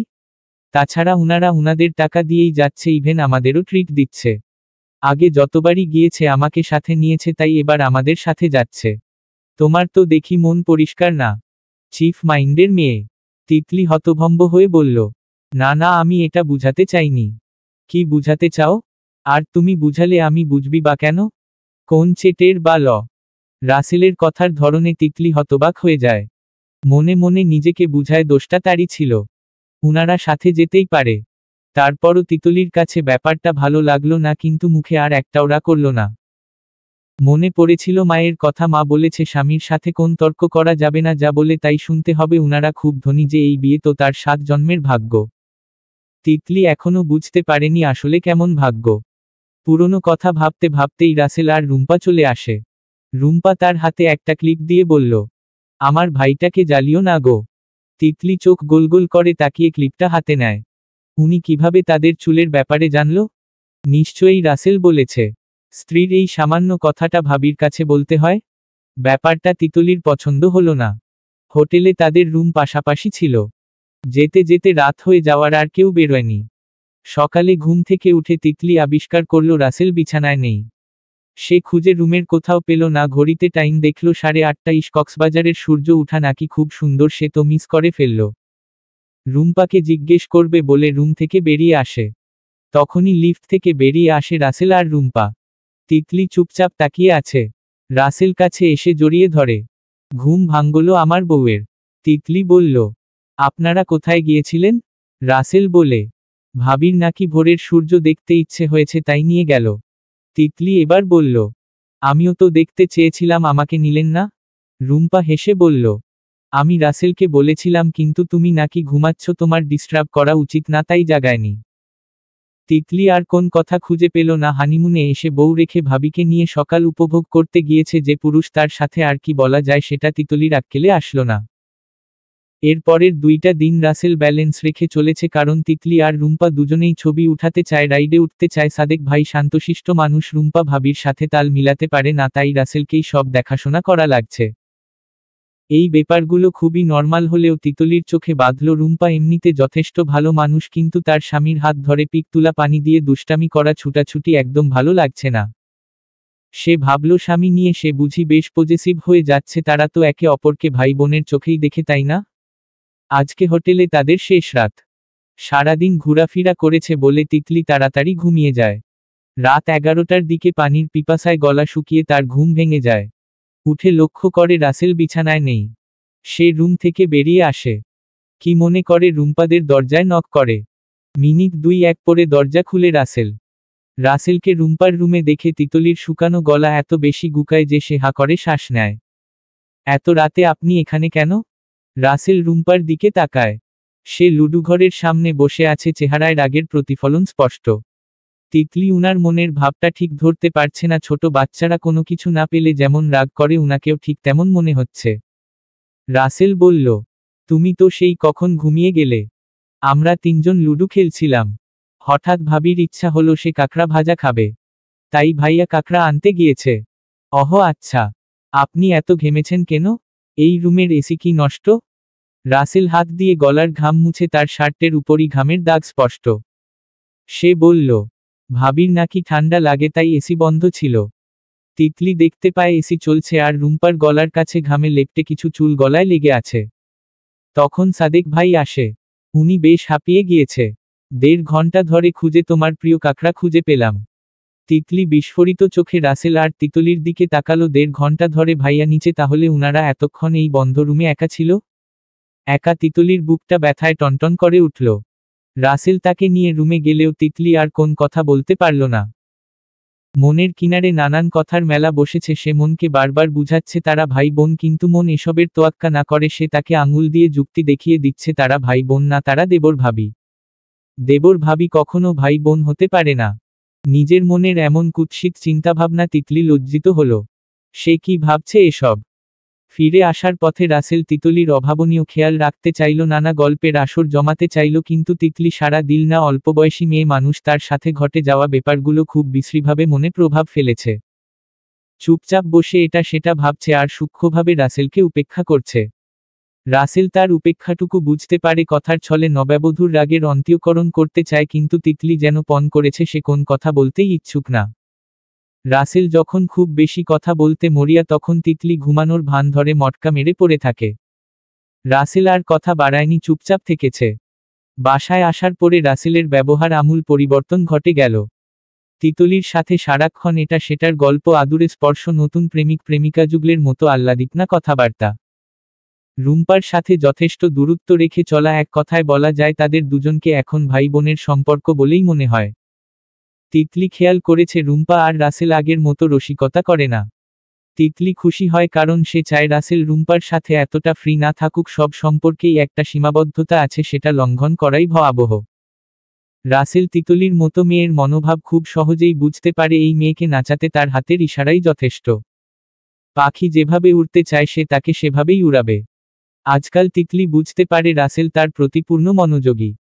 তাও তিতলির কেমন লাগে, অস্বস্তি হয়, কিন্তু সে কখনো সেটা প্রকাশ করে না। প্রথমবারের মতো রাসেল আর সে তাদের গ্রামের বাড়িতে যায়। প্রায় 5 মাস পরে বাড়িতে আসতে পেরে তিতলির খুশিতে আটখান হওয়ার অবস্থা। সে খুব খুশি, সেটা তার মুখাবয়ব দেখলেই অনুমান করা যায়। বাস থেকে নেমে তিতলি তার চিরপরিচিত গ্রামটা দেখতে পেল। খুশিতে বাক বাকুম হয়ে গেল নরম হৃদয় প্রাঙ্গণ। বাড়িতে সবাই তাদেরকে খুব খাতির যত্ন করার চেষ্টা করছে। তার বাবা মা জামাইকে কি খাওয়াবে, কি করবে সেটা ভেবেই পাগলের মতো করছে। এত বড় ঘরের ছেলে কিসে আবার কমতি হয়ে যায় সেটাই চিন্তা।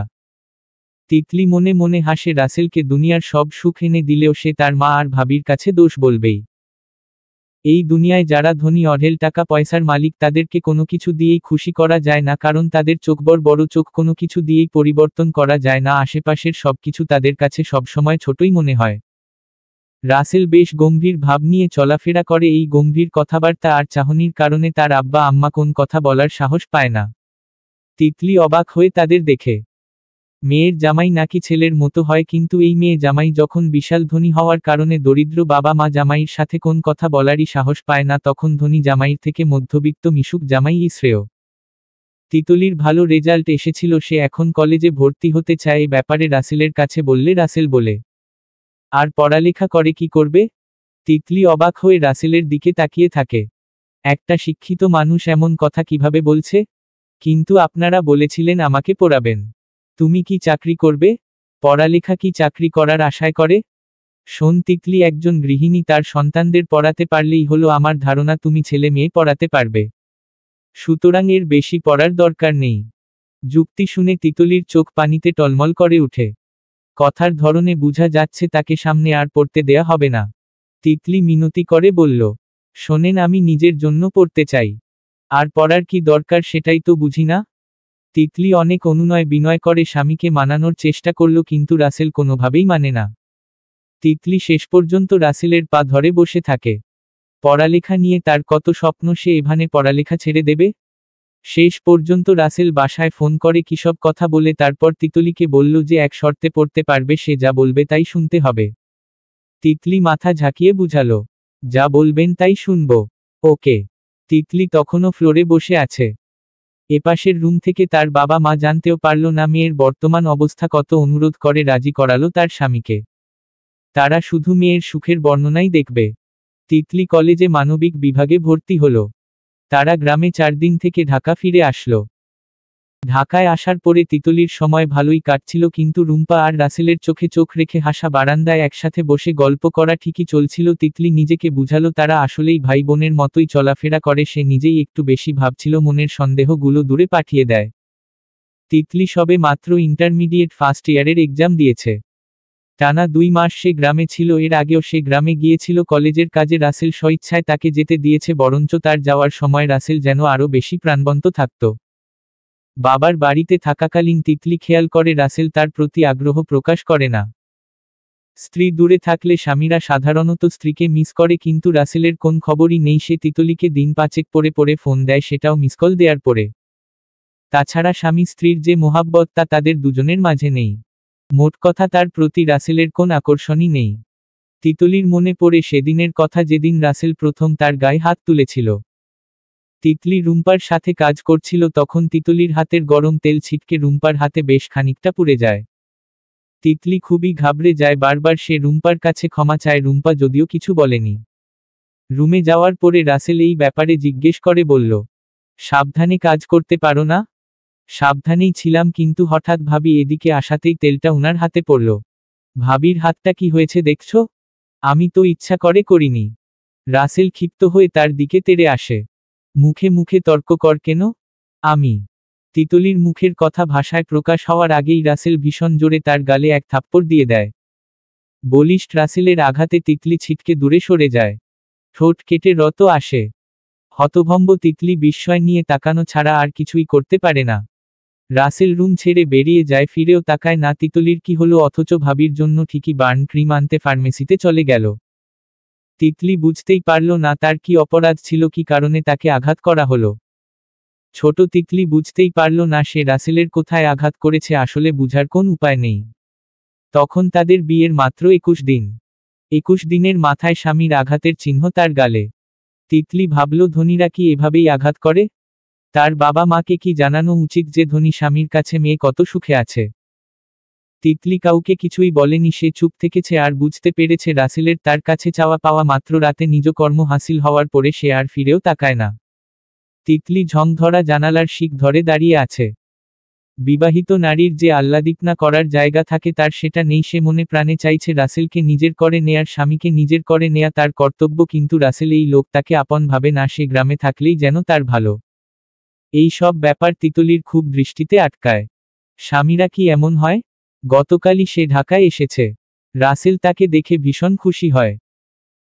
অনেকদিন পরে সে এসেছে বলে রুম্পা তার রুমে বসে তার সাথে অনেকক্ষণ গল্প করছিল, অথচ রাত বেড়ে যাচ্ছে। অনেকদিন পরে সে এসেছে, রাসেল তার কাছে আসার জন্য ছটফট করছে, রাগী চোখে বারবার তিতলির দিকে তাকাচ্ছে, কিন্তু রুম্পাকে বলতে পারছে না তারা ঘুমাবে, এখন তার চলে যাওয়া উচিত। তিতলি ভাবল রুম্পা কি বুঝতে পারছে না স্বামী স্ত্রীর ব্যাপারটা, নাকি ইচ্ছা কতেই সে দেরি করছে। তাছাড়া রাসেলের আর তার মাঝে ইদানিং রুম্পা বেশ হস্তক্ষেপ করে, আর এতে রাসেল কোন কথা বলে না, স্বইচ্ছায় সবকিছু মেনে নেয়, পরে তিতলির সাথে রাগটা দেখায়। গল্প শেষ করে রাত 12টা বাজে, রুম্পা চলে যায়। তিতলির ঘুম ভেঙে যায়, পাশ ফিরে রাসেলকে না দেখে বাথরুমের দিকে তাকায়। রাসেল বাথরুমে নেই। কি মনে করে তিতলি উঠে দাঁড়ায়, দরজা খুলে বাহিরে গিয়ে দাঁড়ায়। সারা বাড়িতে নিঝুম অন্ধকার। কাউকে কোথাও দেখতে না পেয়ে সে রুমে চলে আসার উদ্যোগ নিতেই দেখল সিঁড়িতে ফিসফিস করে কেউ কথা বলতে বলতে এদিকেই আসছে। তিতলি মানুষ দুটোকে দেখেই স্তব্ধ হয়ে যায়। চোখ বড় বড় করে তাকিয়ে থাকে রাসেলের দিকে। রুম্পা ততক্ষণে নিজের রুমে চলে গিয়েছে, সে যেন তিতলিকে দেখেও দেখল না। রাসেল অবশ্য একটু চমকেছে। তিতলি বিস্ফোরিত চোখে তাকিয়ে আছে, ট্রাউজার পরে খালি গায়ে সে ছাদে ছিল, যে মেয়েটার সাথে ছিল সে তার স্ত্রী নয়, এবং এখন রাত 3টা, এত রাতে দেবর ভাবির কি কাজ থাকতে পারে সেটা তিতলির মাথায় কুলোয় না। তার চারপাশে কি ঘটছে সেটা বুঝতে পারছে না। রাসেল বলল, ঘুম ভেঙে গেল? তিতলি সোজা প্রশ্ন করল, আপনি কই ছিলেন? রাসেল রুমে যেতে যেতেই বলল, ছাদে। এত রাতে? গেলাম। কেন? ভাবি বলল যেতে চায় তাই নিয়ে গেলাম। ভাইয়াকে না বলে আপনাকে বলল কেন? বলেছে কারণ আমি তার ভালো দেখাশোনা করি, যত্ন নেই। রাত 3টায় আপনি কিসের যত্ন নেন? রাসেল তিতলির চুলের মুঠিতে শক্ত করে ধরে বলল, কি সমস্যা তোর? বেশি পটর পটর করছিস কেন? আমি ব্যথা পাচ্ছি। আমার যা ইচ্ছা আমি তাই করব। আপনি ভাবির কাছে যাবেন না। এই তুই কি ভাবিস আমি আর ভাবি নোংরামি করি? আমাদের ভাই বোনের সম্পর্ক তুই এত নোংরা বানাতে পারলি? এটা বলেই রাসেল যতটা সম্ভব ততটা তিতলিকে আঘাত করল। কিছুক্ষণ পরে সে যখন রুম থেকে বেরিয়ে যায় তখন ফ্লোরে রক্তাক্ত অবস্থায় তিতলি পড়ে আছে। আধো খোলা চোখে তাকিয়ে রাসেলের যাওয়া দেখল। তিতলির গলা ফাটিয়ে বলতে ইচ্ছে করল, আব্বা আম্মা আমি খুব সুখে আছি, ধনী স্বামীর কাছে এত সুখে আছি যে আজ ফ্লোর থেকেই উঠতে পারছি না। সকালে তিতলি তার শাশুড়ি মায়ের কাছে যায়। সুফিয়া বেগম তখন পান বানাচ্ছে। তিতলিকে দেখে বলল, এত বেলা করে ঘুম থেকে উঠলে চলবে? নাস্তা বানাবে কে? তিতলি উনার কথার উত্তর না দিয়ে কাছে গিয়ে বসে তারপর ফুপিয়ে কেঁদে ওঠে। রাতের ঘটনা সংক্ষিপ্ত আকারে জানায়। সুফিয়া নিলিপ্ত গলায় বলল, জামাইর ভাত খাইতে হলে এমন কিল লাথি কতই খাইতে হয়। তোমার তো 7 জন্মের ভাগ্য, এত বড় ঘরে বিয়ে হইছে। দিতে পারতো নাকি তোমার বাপ মায় এমন বিয়া? রুম্পা আর রাসেল ভাই বোনের মতোই, তুমি যা ভাবো তা না। চরিত্র নিয়ে কথা বলতে দুইবার ভাইবো, বুঝেছ আমার কথা? তাছাড়া আমার ছেলের একটু রাগটা বেশি, মানাই নাও, সবকিছু মানাই নেয়ার জন্যই তো গ্রাম থাইকা তোমারে আনলাম। যাও যাও দুপুরের রান্না বসাও, বড় বউয়ের নাকি কোমরে ব্যথা। তিতলি মুখ দিয়ে কোন শব্দ করার ভাষা হারিয়ে ফেলে। উনি কি বলছে এসব? সব মানিয়ে নেব? মানে? উনারা সব জেনে শুনে এসব বলছে? মানিয়ে নেয়ার জন্য গ্রাম থেকে তাকে আনা হয়েছে যেন কখনো মুখ ফুটে কিছু বলতে না পারে। তিতলি বাথরুমে গিয়ে ফুপিয়ে কেঁদে উঠে, আল্লাহ, ধনীরা কি আসলেই এত খারাপ? নাকি তার কপাল খারাপ? বিয়ের পর থেকে এখন পর্যন্ত সে সুখের দেখা পায়নি। সুখ নামের পাখি তার জীবন থেকে হারিয়ে গেছে চিরতরে। শরীরে অজস্র ব্যথা, গায়ে জ্বর নিয়েই সে সারাদিন কাজ করল, রাত হতেই রাসেলের অত্যাচার। হ্যাঁ, আজকাল শারীরিক সম্পর্ক তার কাছে অত্যাচারই মনে হয়। সে আদরে স্নেহ ভালোবাসার ছিটেফোঁটাও থাকে না, তাকে কি বলে অত্যাচারিত। হু হু করে তিতলির কষ্ট বাড়ে, বছর বাড়ে, 2 বছর হয়ে যায়, এখনো সে চুপচাপ সবকিছু সহ্য করছে। আগের মতোই রাসেল আর রুম্পার হাতাহাতি, গা ঘেঁষে দাঁড়ানো, চোখ টিপা একান্ত সময় কাটানো, কোনো কিছুই কমেনি এখন, বরং তারা তিতলিকে তোয়াক্কা করে না। এখনো তিতলি তার বাবা মাকে কিছুই বলেনি, সে সহ্য করতে চেয়েছে। বাবা মায়ের জানামতে সে ভীষণ সুখী, তাই সে চেষ্টা করেছে বাবা মায়ের মান রাখার, সমাজের আর 10টা মানুষের কাছে তাকে নিয়ে যেই অহংকার, ভালো ঘর ভালো বর পাওয়া নিয়ে, সেটা সে ধরে রাখতে চায়, কিন্তু পারল কই। স্বামীর নামের এত নোংরা কথা মা বাবার কাছে বলতেও লজ্জা লাগছিল, কিন্তু একদিন তিতলিকে এত পরিমাণে মারধর করা হয় যে তিতলি ভীষণ অসুস্থ হয়ে যায়, আর তখন তার বাবা মাও তাকে দেখতে ঢাকা আসে। বাবা মায়ের সামনে এমন অবস্থায় যেতে তিতলির অনেক কষ্ট হয়। মেয়ের অবস্থা দেখে তারাও মুখের ভাষা হারিয়ে ফেলে। রাসেল তার শ্বশুর শাশুড়িকে দেখে তেলেবেগুনে জ্বলে উঠে। কত বড় স্পর্ধা! সামান্য মারের কারণে গ্রাম থেকে বাপ মা আনা হয়েছে। অসুস্থ তিতলির কালসিটে গালে আরো কয়েকটা থাপ্পড় দিয়ে গাল চেপে ধরে বলে, বাপ মারে আনছিস তামাশা দেখাইতে? তিতলি হাফসাফ করে শ্বাস নিয়ে বলে, আমি তাদেরকে কিছুই বলি নাই, তারাই আমাকে দেখতে এসেছে। রাসেল তিতলির কণ্ঠনালী চেপে বলে, একদম চুপ থাকবি। তিতলি ভয়ে মাথা নাড়ে। তার মতো কোমলমতি মেয়ের সাথে এমন হওয়ার কথা ছিল না। কিছুক্ষণ পরে তার মা তার রুমে আসলে সে জন্মধাত্রী মাকে দেখে ফুপিয়ে উঠে। কালসিটে ঠোঁট উল্টে কান্নায় ভেঙ্গে পড়ে। তিতলি এতটাই ভেঙ্গে পড়ে যে কান্নার জন্য কোন কথাই বলতে পারছে না। মাজেদা মেয়ের অবস্থা দেখে ঠিকই সবকিছু আন্দাজ করতে পারে। ব্যথায় মায়ের মন টনটিনিয়ে উঠে। মেয়ের মাথায় হাত বুলিয়ে নরম গলায় বলে, একসাথে থাকতে গেলে স্বামী স্ত্রীর মাঝে একটু আধটু মনমালিন্য হয়ই। এসব ধৈরা বইসা থাকে না। তুই না আমার বুঝদার মা? তিতলি অবাক হয়ে তার মায়ের দিকে তাকিয়ে আছে। উনি জানতেও চাইল না কেন তিতলিমে মা রল। তিতলি ধরে আসা গলায় বলল, আমি আর এখানে থাকতে পারবো না আম্মা। কেন? স্বামীর এমন কুকীর্তি মায়ের সামনে তুলে ধরতে তিতলির লজ্জা লাগছিল। সে একটু ঘাইঘুই করে বলে, রাসেল ভালো মানুষ না, এই জন্য এখানে থাকবি না? নাকি অন্য কিছু? শেষমেশ সে তার আম্মাকে সবকিছু খুলে বলে। তারপর বলে, সবকিছু বলার পরেও বলবে কেন? পুরুষেরা একটু এমন করেই তুই তর মতো থাক, এটা সম্ভব না। উনি মুখে কিছু না বললেও আমি বুঝি ভাবির সাথে অনেক আগে থেকেই সম্পর্ক। চুপ! জামাইর নামে বদনাম বলিস না, পাপ হইব পাপ। আর যেগুলো করতেছে ওইগুলো কি পাপ হয় না? মানাই নেই মা, কি করবি? এত ভালো ঘরে বিয়ে দিছি, মানুষে শুনলে কি কইব ক?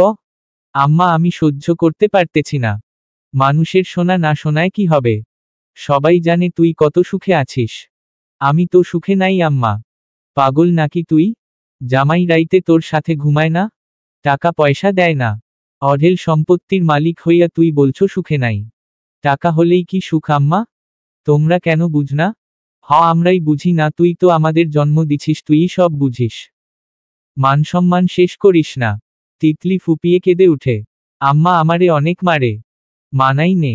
না, তোর বাপেও তো আমারে মারে। আমি কি কাউকে কখনো বলি? এসব বলতে হয় না। আব্বায় তো চরিত্রহীন না। তিতলি আমাদের কথা ভাবিস। কপালে পোড়া লাগাইস না। পোলাপান বয়সকালে একটু এমন হয়ই, পরে ঠিক হইয়া যাইব। তিতলি শেষবারের মতো তার মাকে বলল, আমি বাড়ি চলে আসতে চাই আম্মা। খবরদার বাড়ি আসলে তোর বাপের আর আমার মরা মুখ দেখবি। তুই কি চাস সমাজের কাছে আমরা ছোট হই? আর আমি এখানে থাকলে আমার মরা মুখ দেখবা? মরা মুখ দেখলেও কলঙ্কিনীর মুখ দেখতে চাই না।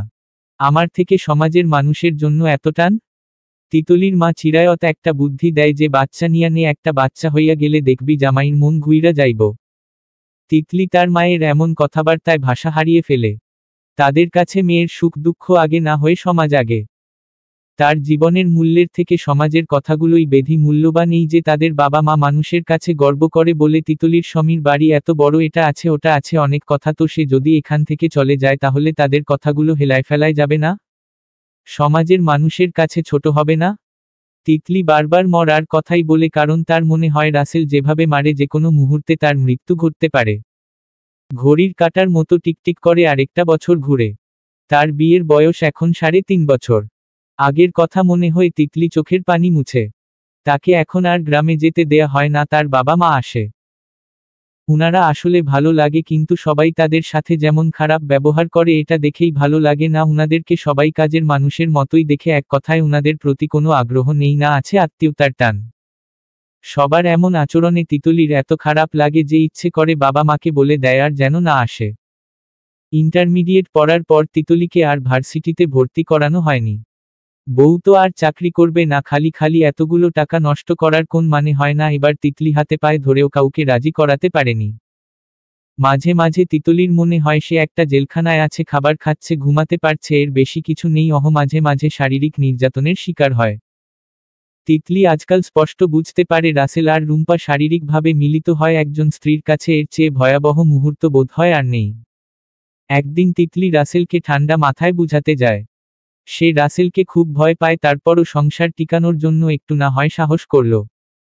রাসেল তখন বিছানায় আধশোয়া হয়ে বসে মোবাইল দেখছিল। তিতলি বিছানার পাশে দাঁড়িয়ে বলল, একটা কথা বলি?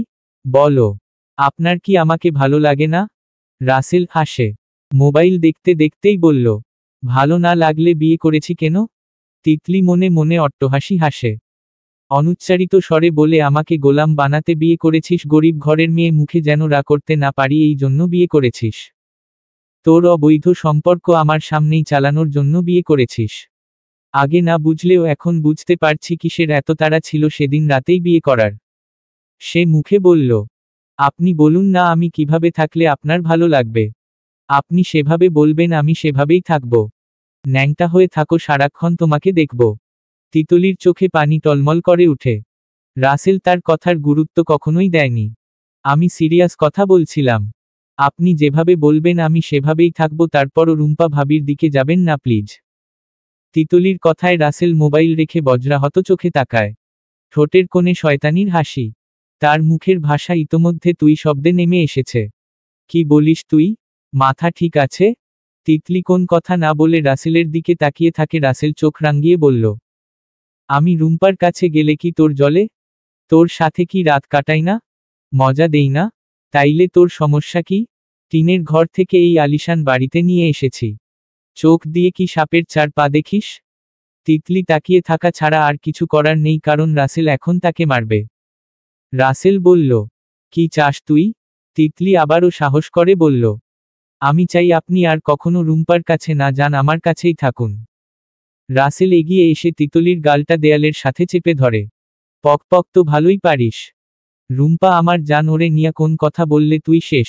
গ্রাম থেকে আলাভোলা দেখে কি এই জন্যই বিয়ে করেছিলাম যেন আমার সাথে পকপক করতে পারিস?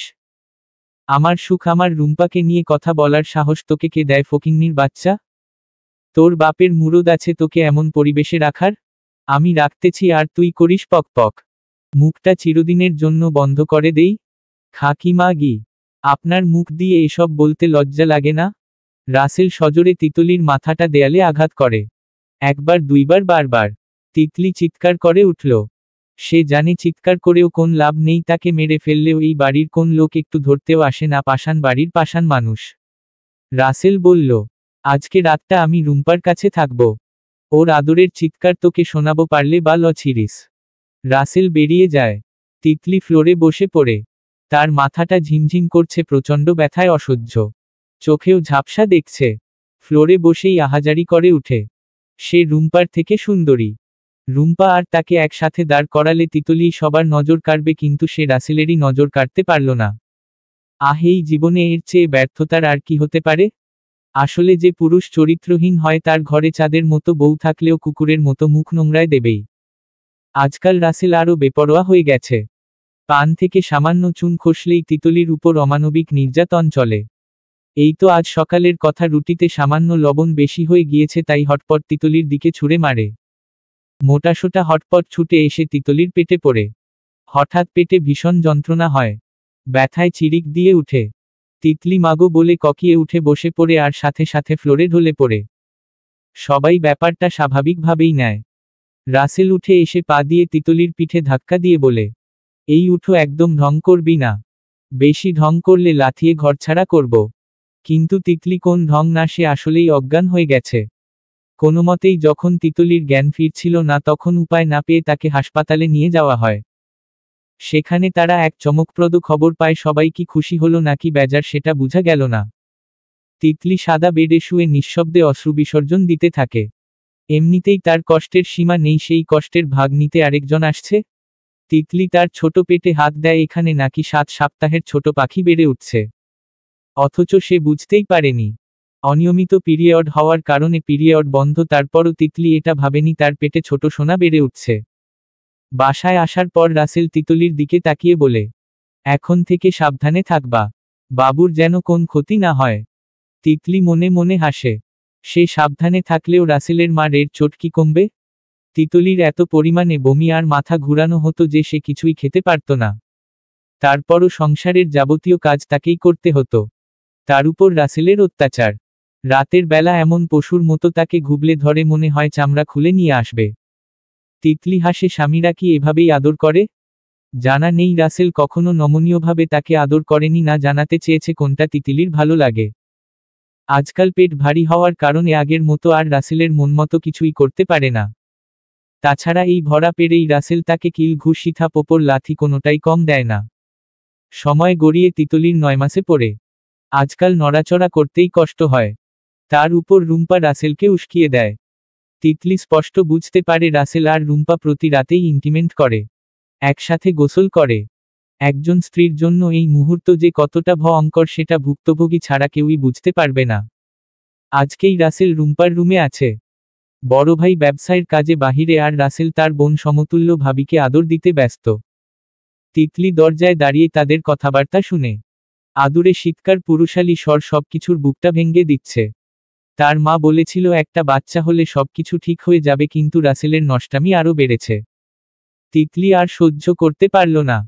দরজা ধাক্কিয়ে চিল্লিয়ে দরজা খোলার জন্য ডাকল। চরম সুখের মুহূর্তে এমন হট্টগোল রাসেলের পছন্দ হলো না। সে দরজা খুলে তিতলিকে যত্রতত্র আঘাত করল, ভরা পেটে একটা লাথি দিয়ে গলা চেপে ধরে। তুই তো পেট নিয়ে পারিস না, আমার কি চাহিদা নেই? এই জন্যই তো ভাবির কাছে আসছি। চিল্লাচ্ছিস কেন? ততক্ষণে তিতলি চোখ উল্টে ফেলেছে। 9 মাসের ভরা পেটে তার মেয়েটা কি ঠিক আছে?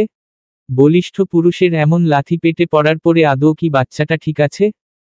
রক্তক্ষরণে তিতলির পেটিকোট ভিজে একাকার। রাত 12টা থেকে ভোর 6টা পর্যন্ত তিতলিকে বাসায় রাখা হয়। 6টায় একটা সিএনজিতে করে তিতলিকে হাসপাতালে নেওয়া হয়। রাসেলের কোন অনুতাপ নেই। সে চেয়ারে বসে সেন্ট্রাল ফ্রুট খাচ্ছে, মশার কামড় তার অসহ্য লাগছে। এদিকে তিতলির বাবা মাও চলে এসেছে। মেয়ের অবস্থা দেখে মাজেদা হাউমাউ করে কাঁদতে থাকে।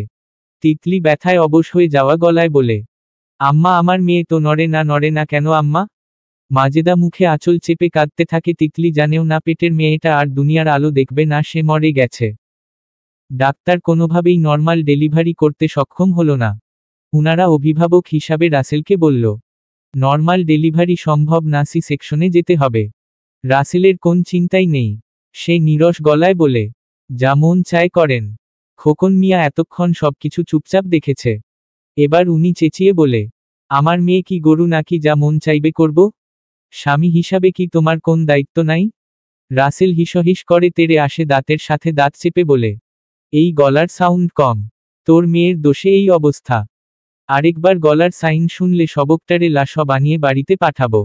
জামাইর মুখে এমন কথা শুনে খোকন আর মাজেদা হতবাক হয়ে যায়। গ্রামের মানুষ মুখ দিয়ে আর কোন রা শব্দ করতে পারে না। তাও খোকন মিয়া তাকে কিছু বলতে গেলে মাজেদা তাকে চুপ করিয়ে দেয়। হাতে ধরে বলে, আমার মাইয়া মর্নের সাথে যুদ্ধ করতেছে। শেষমেশ খোকন মিয়া অভিভাবক হয়ে সিগনেচার দেয়। তিতলি অপারেশনের পরে জানতে পারে তার মেয়ে মারা গেছে।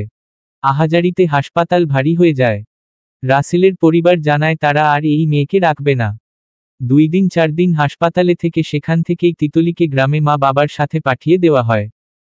তিতলি একদম বোবা হয়ে গেছে। জীবন তার সাথে এই কেমনতর খেলা খেলল। এই খেলায় সে এমনভাবে হেরে গেল যে আজন্ম এর দাগ মোছা যাবে না। গ্রামের একটা তথাকথিত ব্যবহার হচ্ছে, একটা মেয়ে শ্বশুর বাড়ি থেকে যতই অনাচার অত্যাচার সহ্য করে আসুক না কেন, সবার মুখে সেই মেয়েটাকেই দোষী বানানো হবে। তিতলির ক্ষেত্রেও এর ব্যতিক্রম হয় না। সবাই তাকেই খারাপ ভাবে। রাসেলের নামে কোনো কিছু কেউ বলে না, আর বলবেই বা কেন? বেটা ছেলে একটু অপরাধ করতেই পারে, তাই বলে স্বামীর সংসার না করে বাড়ি চলে আসবে? মেয়েদের একটু আধটু ধৈর্য না থাকলে কি করে হয়? খালি সুন্দর রূপবতী হইলেই হয় না, স্বামীর ঘর করার মতো হেডম থাকা লাগে। স্বামীর ঘর থাইকা আসছে না, ও আসছে তার কপাল পুড়ে। এমন হাজারো কথার ছড়াছড়ি সব জায়গায়। খোকন মিয়া আর মাজেদাকে দেখলে সবাই কানাঘুষা শুরু করে দেয়। তেড়েমেড়ে গাল ভরে হেসে কথা বলে। এক পর্যায়ে অসহ্য হয়ে উনারাও তিতলিকে গালাগালি শুরু করে। তিতলির শরীর এখন পুরোপুরি ঠিক হয়ে গেছে। ঢাকা থেকে এসেছে আজ 6 মাসের মাঝে রাসেলের ডিভোর্স চলে এসেছে। তিতলি টু শব্দটিও করেনি সে, বরং হাসি খুশি মুখেই সই দিয়েছে। সই দেওয়ার পরে তার মনে হয়েছে কোন এক আজাবখানা থেকে সে আজ মুক্তি পেল। স্বামীর ঘরে একবেলা ভাত কম খেলেও ভালো যদি পাশে চরিত্রবান স্বামী থাকে, কিন্তু স্বামী যদি চরিত্রহীন হয় তাহলে হাজারো সুখকে সুখ মনে হয় না। তিতলি আনন্দে আত্মহারা হয়ে গেছে। বাবা মা পাশে ছিল বলে চুপচাপ ছিল, কিন্তু তার বাবা মা এতে খুশি ছিল না। তারা চাইছিল তিতলি সবার কাছে মাফ চেয়ে আবার ফিরে যাক। একসাথে থাকতে গেলে এমন ঠুকাঠুকি কতই লাগে, তাই বলে তালাকনামায় সই নেওয়ার কথা আসবে কেন? নিজের দিকে তাকিয়েও কি একটু স্যাক্রিফাইস করা যায় না? কিন্তু তিতলি সাফ সাফ জানিয়ে দেয় সে আর ওই সংসারে ফিরবে না। সবকিছু পারলেও নিজের জীবন দিয়ে আর কোন আপোষ না। বিগত 4 বছর ধরে সে আপোষ করেছে, চুপ থেকেছে, কই সুখ তো তার কাছে ধরা দেয়নি। তার এমন কথা শুনে উনারা আর কিছু বলার সাহস পায় না। একদিন সকালে খোকন মিয়া বাড়ি এসে মুখ ভার করে বারান্দায় বসে আছে। মাজেদা হাত পাখায় আস্তে ধীরে বাতাস করে বলে, কি হইছে? খোকন মিয়া তেতে উঠে তিতলির দিকে চোখ কটমিয়ে তাকিয়ে বলে, কি হইব? মানসম্মান সব ডুবাইয়া ঘরে বইসা রইছে। আমার যত জ্বালা, আশেপাশের মানুষের কথাগুলো আর সহ্য করার মতো না। এই মুখ নিয়া বইসা না থাইকা বিষ খাইয়া মইরা গেলেও তো পারে। এত বড় দামড়ি ঘরে বসাইয়া খাওয়ানোর মতো জোর আছে নাকি আমার? তিতলি শূন্য চোখে বাবা মায়ের দিকে তাকিয়ে আছে।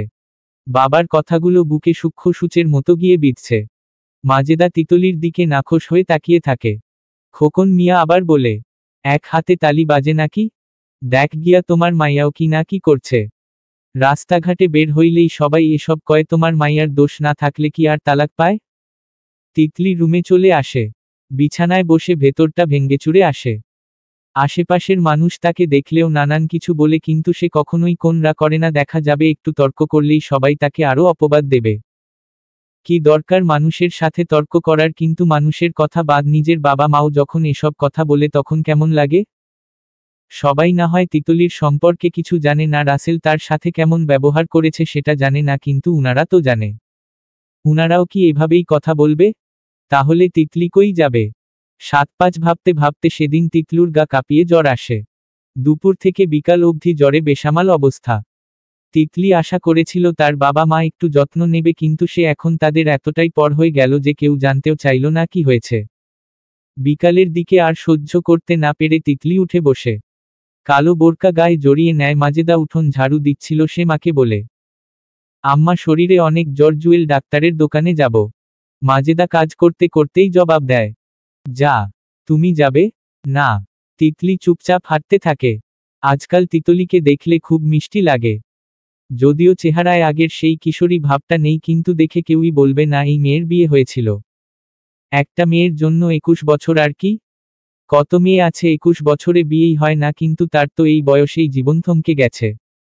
জ্বর শরীরে দুনিয়ার চিন্তাভাবনা করতে করতে তিতলি ডাক্তারের দোকানে এসে পৌঁছায়। বিকাল বলে বেশ মানুষের সমাগম। সে চুপচাপ একটা বেঞ্চে বসে, আরও কয়েকজন রোগী আছে, জুয়েল ভাই তাদেরই দেখছেন। তিতলির জ্বরটা বাড়ছে, জ্বরের তোপে চোখেও ঝাপসা দেখছে। এই ঝাপসা চোখেই তিতলি আবিষ্কার করল একজোড়া বিস্ময় মাখো মাখো চোখ তার দিকে কুঁচকে তাকিয়ে আছে।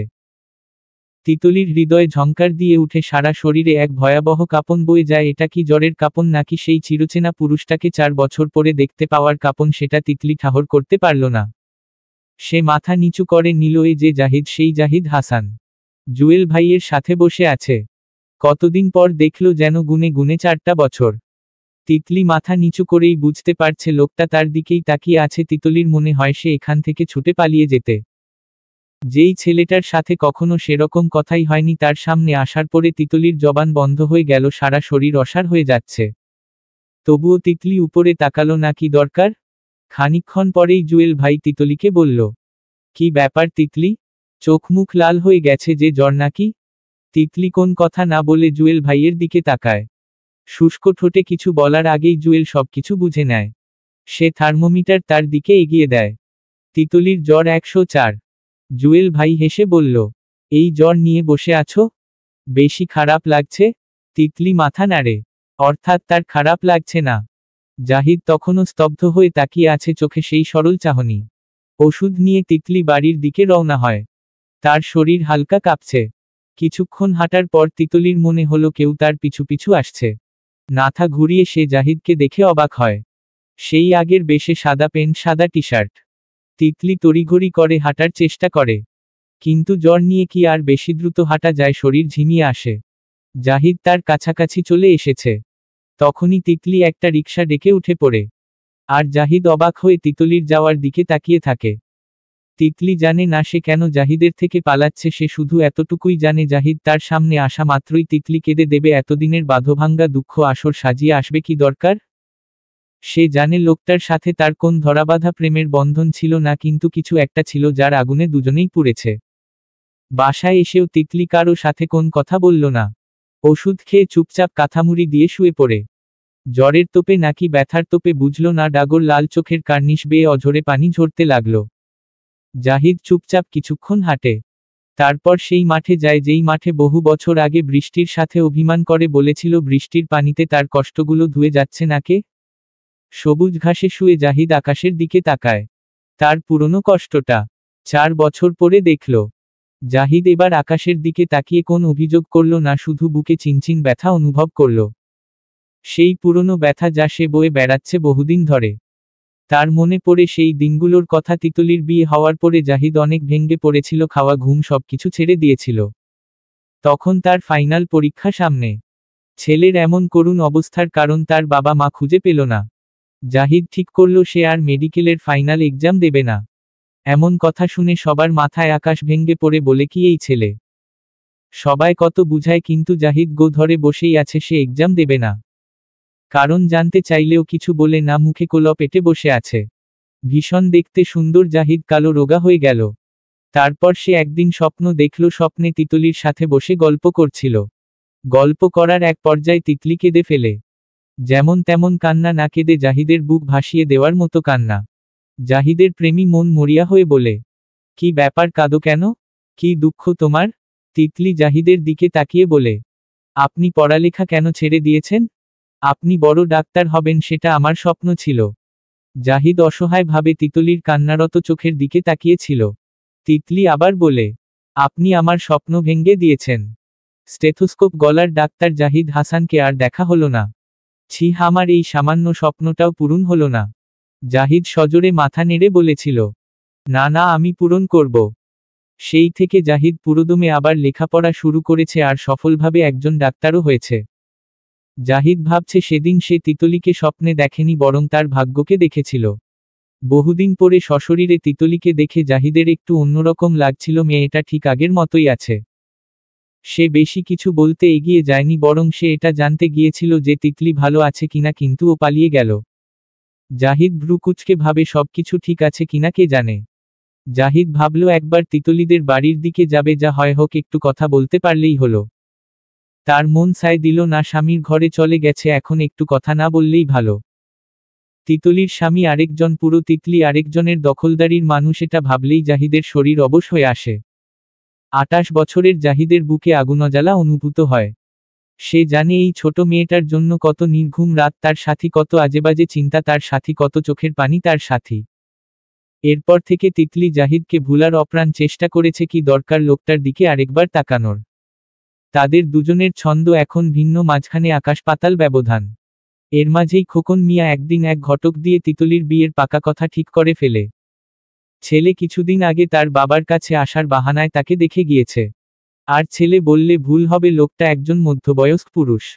3 ছেলে মেয়ের পিতা। বাবা মায়ের রুচি দেখে তিতলি অবাক না হয়ে পারল না। কিছুদিন আগেই সে জীবন রণের যুদ্ধ থেকে ফিরে এসেছে, আর এখনই আবার আরেক রণক্ষেত্র হাজির।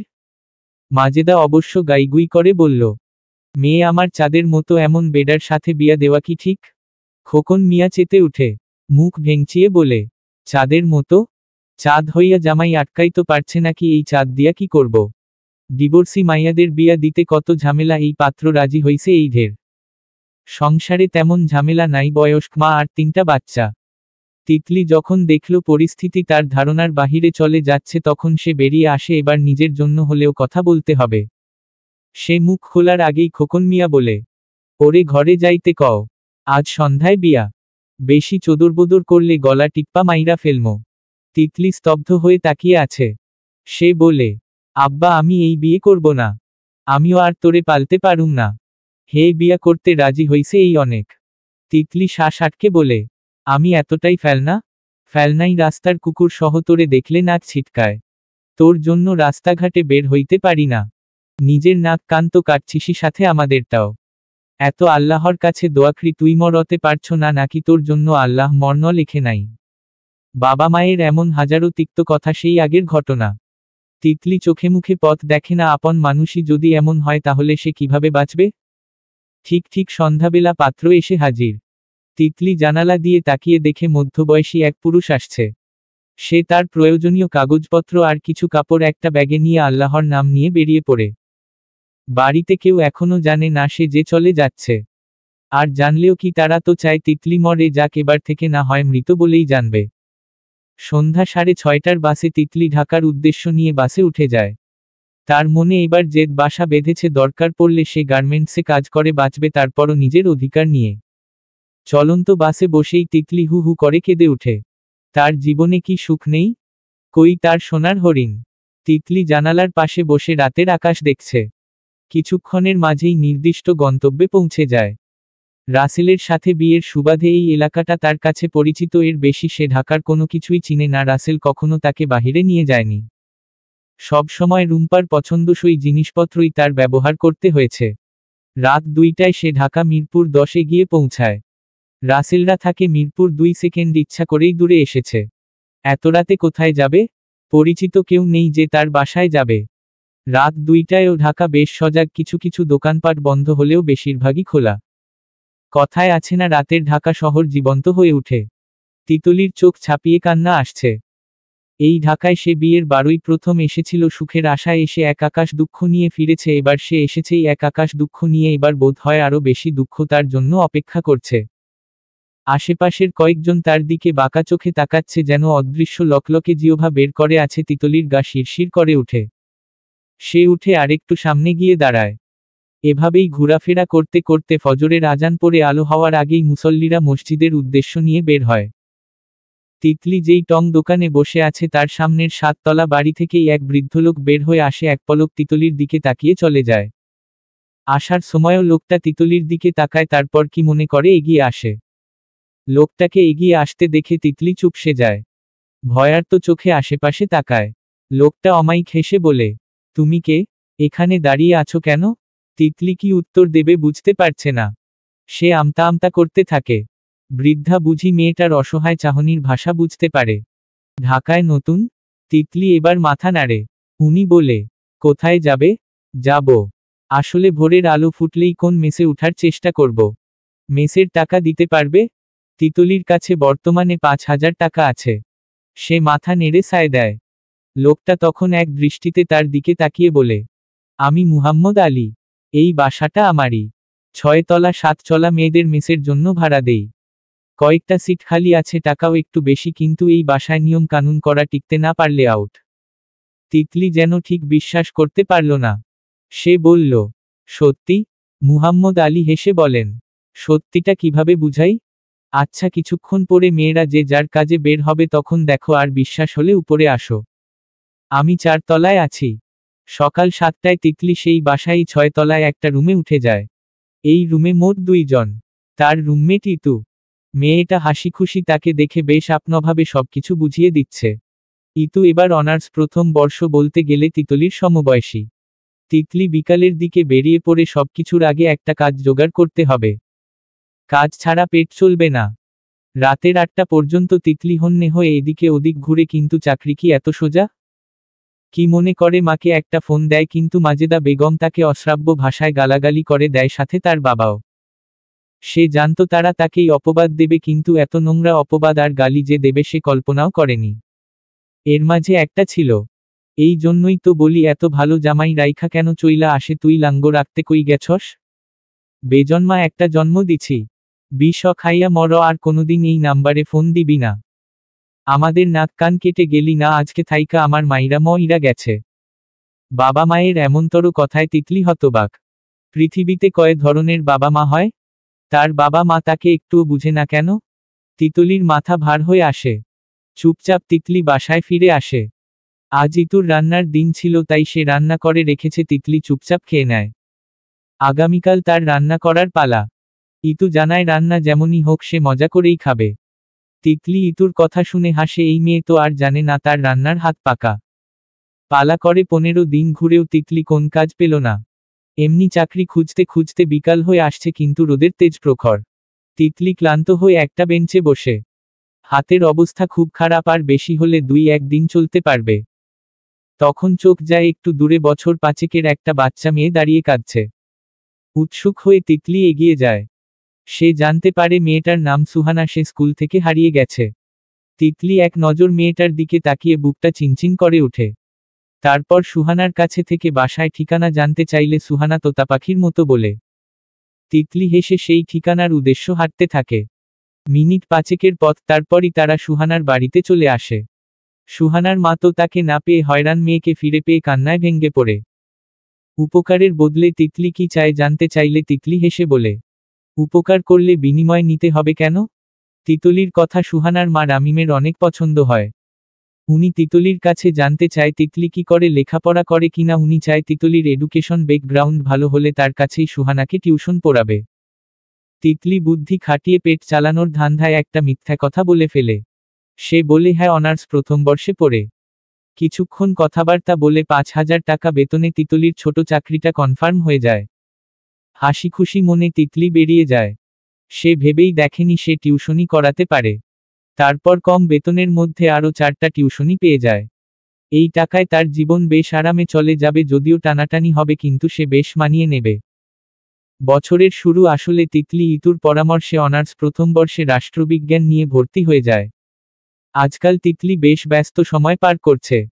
এর মাঝে 2 ঈদ চলে গেছে, কিন্তু তার বাবা মায়ের সাথে আর সে যোগাযোগ করেনি। টানাপোড়েন কোনোরকমে আছে সে, মনের অশান্তি তাকে সুখে থাকতে দিচ্ছে না। মাঝে মাঝে সে ঢাকার ব্যস্ত মানুষদের দিকে তাকিয়ে ভাবে তারা সবাই কি ভালো আছে, সুখে আছে, নাকি সুখের মুখোশ পরে ঘুরে। কি জানি, আজকাল মানুষের উপরের সুখ দেখে ভেতরের কথা আন্দাজ করা যায় না। এর মাঝে তিতলির কয়েকটা টিউশন ছুটেছে, আবার জুটেছে, কিন্তু সুহানা এখনো তার কাছে পড়ে। বেশ লক্ষ্মীমন্ত মেয়ে, তাকে পড়াতেও তিতলির বেশ লাগে। জাহিদ, জাহিদ হাসান, ঢাকা মেডিকেলের একজন মেডিসিন ডাক্তার। ভালোবাসার ছন্দটা না মিললেও জীবনের মা রপ্যাচের বিশাল ছন্দ তার হাতের মুঠোয় খুব সহজে চলে এসেছে। ইন্টার্নি করার পরেই ভাগ্যক্রমে মেডিকেলের চাকরিটা হয়ে যায়। এই তো বছর 3 পেরিয়ে গেছে। তার ভাগ্য যেন সুপ্রসন্ন। জাহিদ মাঝে মাঝে ভাবে কি হতো যদি ভাগ্যে তিতলি নামক পাখিটা থাকতো, বেশি তো ক্ষতি হতো না, বরং জীবনটা আরও রমরমে হাস্যোজ্জ্বল হতো। সুখে সুখে বুকটা ভরে থাকত। স্টেথোস্কোপ গলায় জাহিদ রাউন্ডে বেরোয়। হাসপাতালে এক মরণসম জায়গা, কত মানুষ, কত অসুখ বিসুখ নিয়ে আসে, কত আহাজারি। কয়েকদিন বাঁচার জন্য সেই কি আকুতি, চোখে কি অসহায়ত্ব। জাহিদ চুপচাপ দেখে। তখন হাওয়ার বেগে তার সাথে এসে যোগ দেয় অহনা রহমান।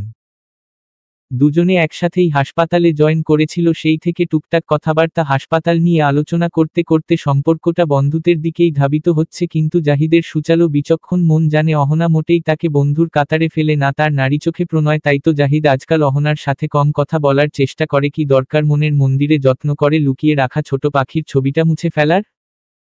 জাহিদ নিজেও বুঝে সেই আকাশের চাঁদের আশা করা বৃথা। সে এখন আরেক আকাশে আলো দিচ্ছে, তার আকাশে আলো কখনোই দেবে না। তারপরও পাগল মন শুধু শুধু এখনো স্বপ্ন দেখে, কল্পনায় হারায় আদুরে মেয়েটাকে নিয়ে।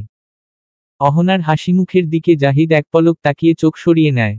অহনা ঝলমলিয়ে হেসে বলে, কি ব্যাপার, আজ লেট কেন? জাহিদ পেশেন্টের চোখ দেখতে দেখতে বলে, ঠিক সময়েই আসলাম। আমি দেখেছি আপনি আজ আধা ঘন্টা পরে এসেছেন। জাহিদ মনে মনে হাসে। তার সব খবর এই মেয়ে রাখে। মাঝে মাঝে মনে হয় পেশেন্ট কম, বরং তার খবর রাখতেই অহনা হাসপাতালে আসে। সে পেশেন্ট দেখতে দেখতে বলে, ইমার্জেন্সি পেশেন্টগুলোর কি অবস্থা? ভালো, মহিন স্যারের আন্ডারে আছে। জাহিদ চুপচাপ তার কাজ করতে থাকে। অহনা কিছুক্ষণ পরে বলে, মা আপনাকে যেতে বলেছে। চকিত হয়ে জাহিদ বলে, হঠাৎ কেন? কি নাকি রান্না করবে তাই? জাহিদ 2 ঠোঁট শক্ত করে চেপে ধরে। সে অহনাদের বাসায় আরও কয়েকবার গিয়েছে। আগে যদিও অহনার মনের ভাব স্পষ্ট ছিল না, কিন্তু এখন স্পষ্ট।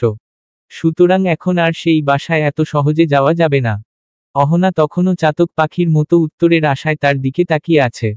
সে আবার বলে, কি ব্যাপার, যাবেন না? দেখা যাক সময় হলে। জাহিদ চলে যাচ্ছে। তার যাওয়ার পানে তাকিয়ে অহনার বুকটা দুমদাম করে শব্দ করছে। সবকিছু এত কঠিন কেন? জাহিদ শত বাহানা করেও অহনাকে উপেক্ষা করতে পারল না। বারবার এভাবে বললে না গেলেও খারাপ দেখায়। এর মাঝে বৃষ্টি মুখে কুলু পেটে সে অহনার সাথে তাদের বাসায় আসে। মাছুমা বেগম জাহিদকে দেখে ভীষণ খুশি হয়, উনিও জানেন উনার মেয়ে ছেলেটাকে পছন্দ করে। সুন্দর পছন্দ, অহনার বাবা মায়ের অমত করার কোন কারণই নেই। তাদেরও ছোট সংসার, এক ছেলে এক মেয়ে, ছেলেটাকে বিয়ে দিয়েছে, একটা নাতনি আছে, বাকি রইল মেয়েটা। মনে হচ্ছে জাহিদের সাথেই বিয়েটা হবে।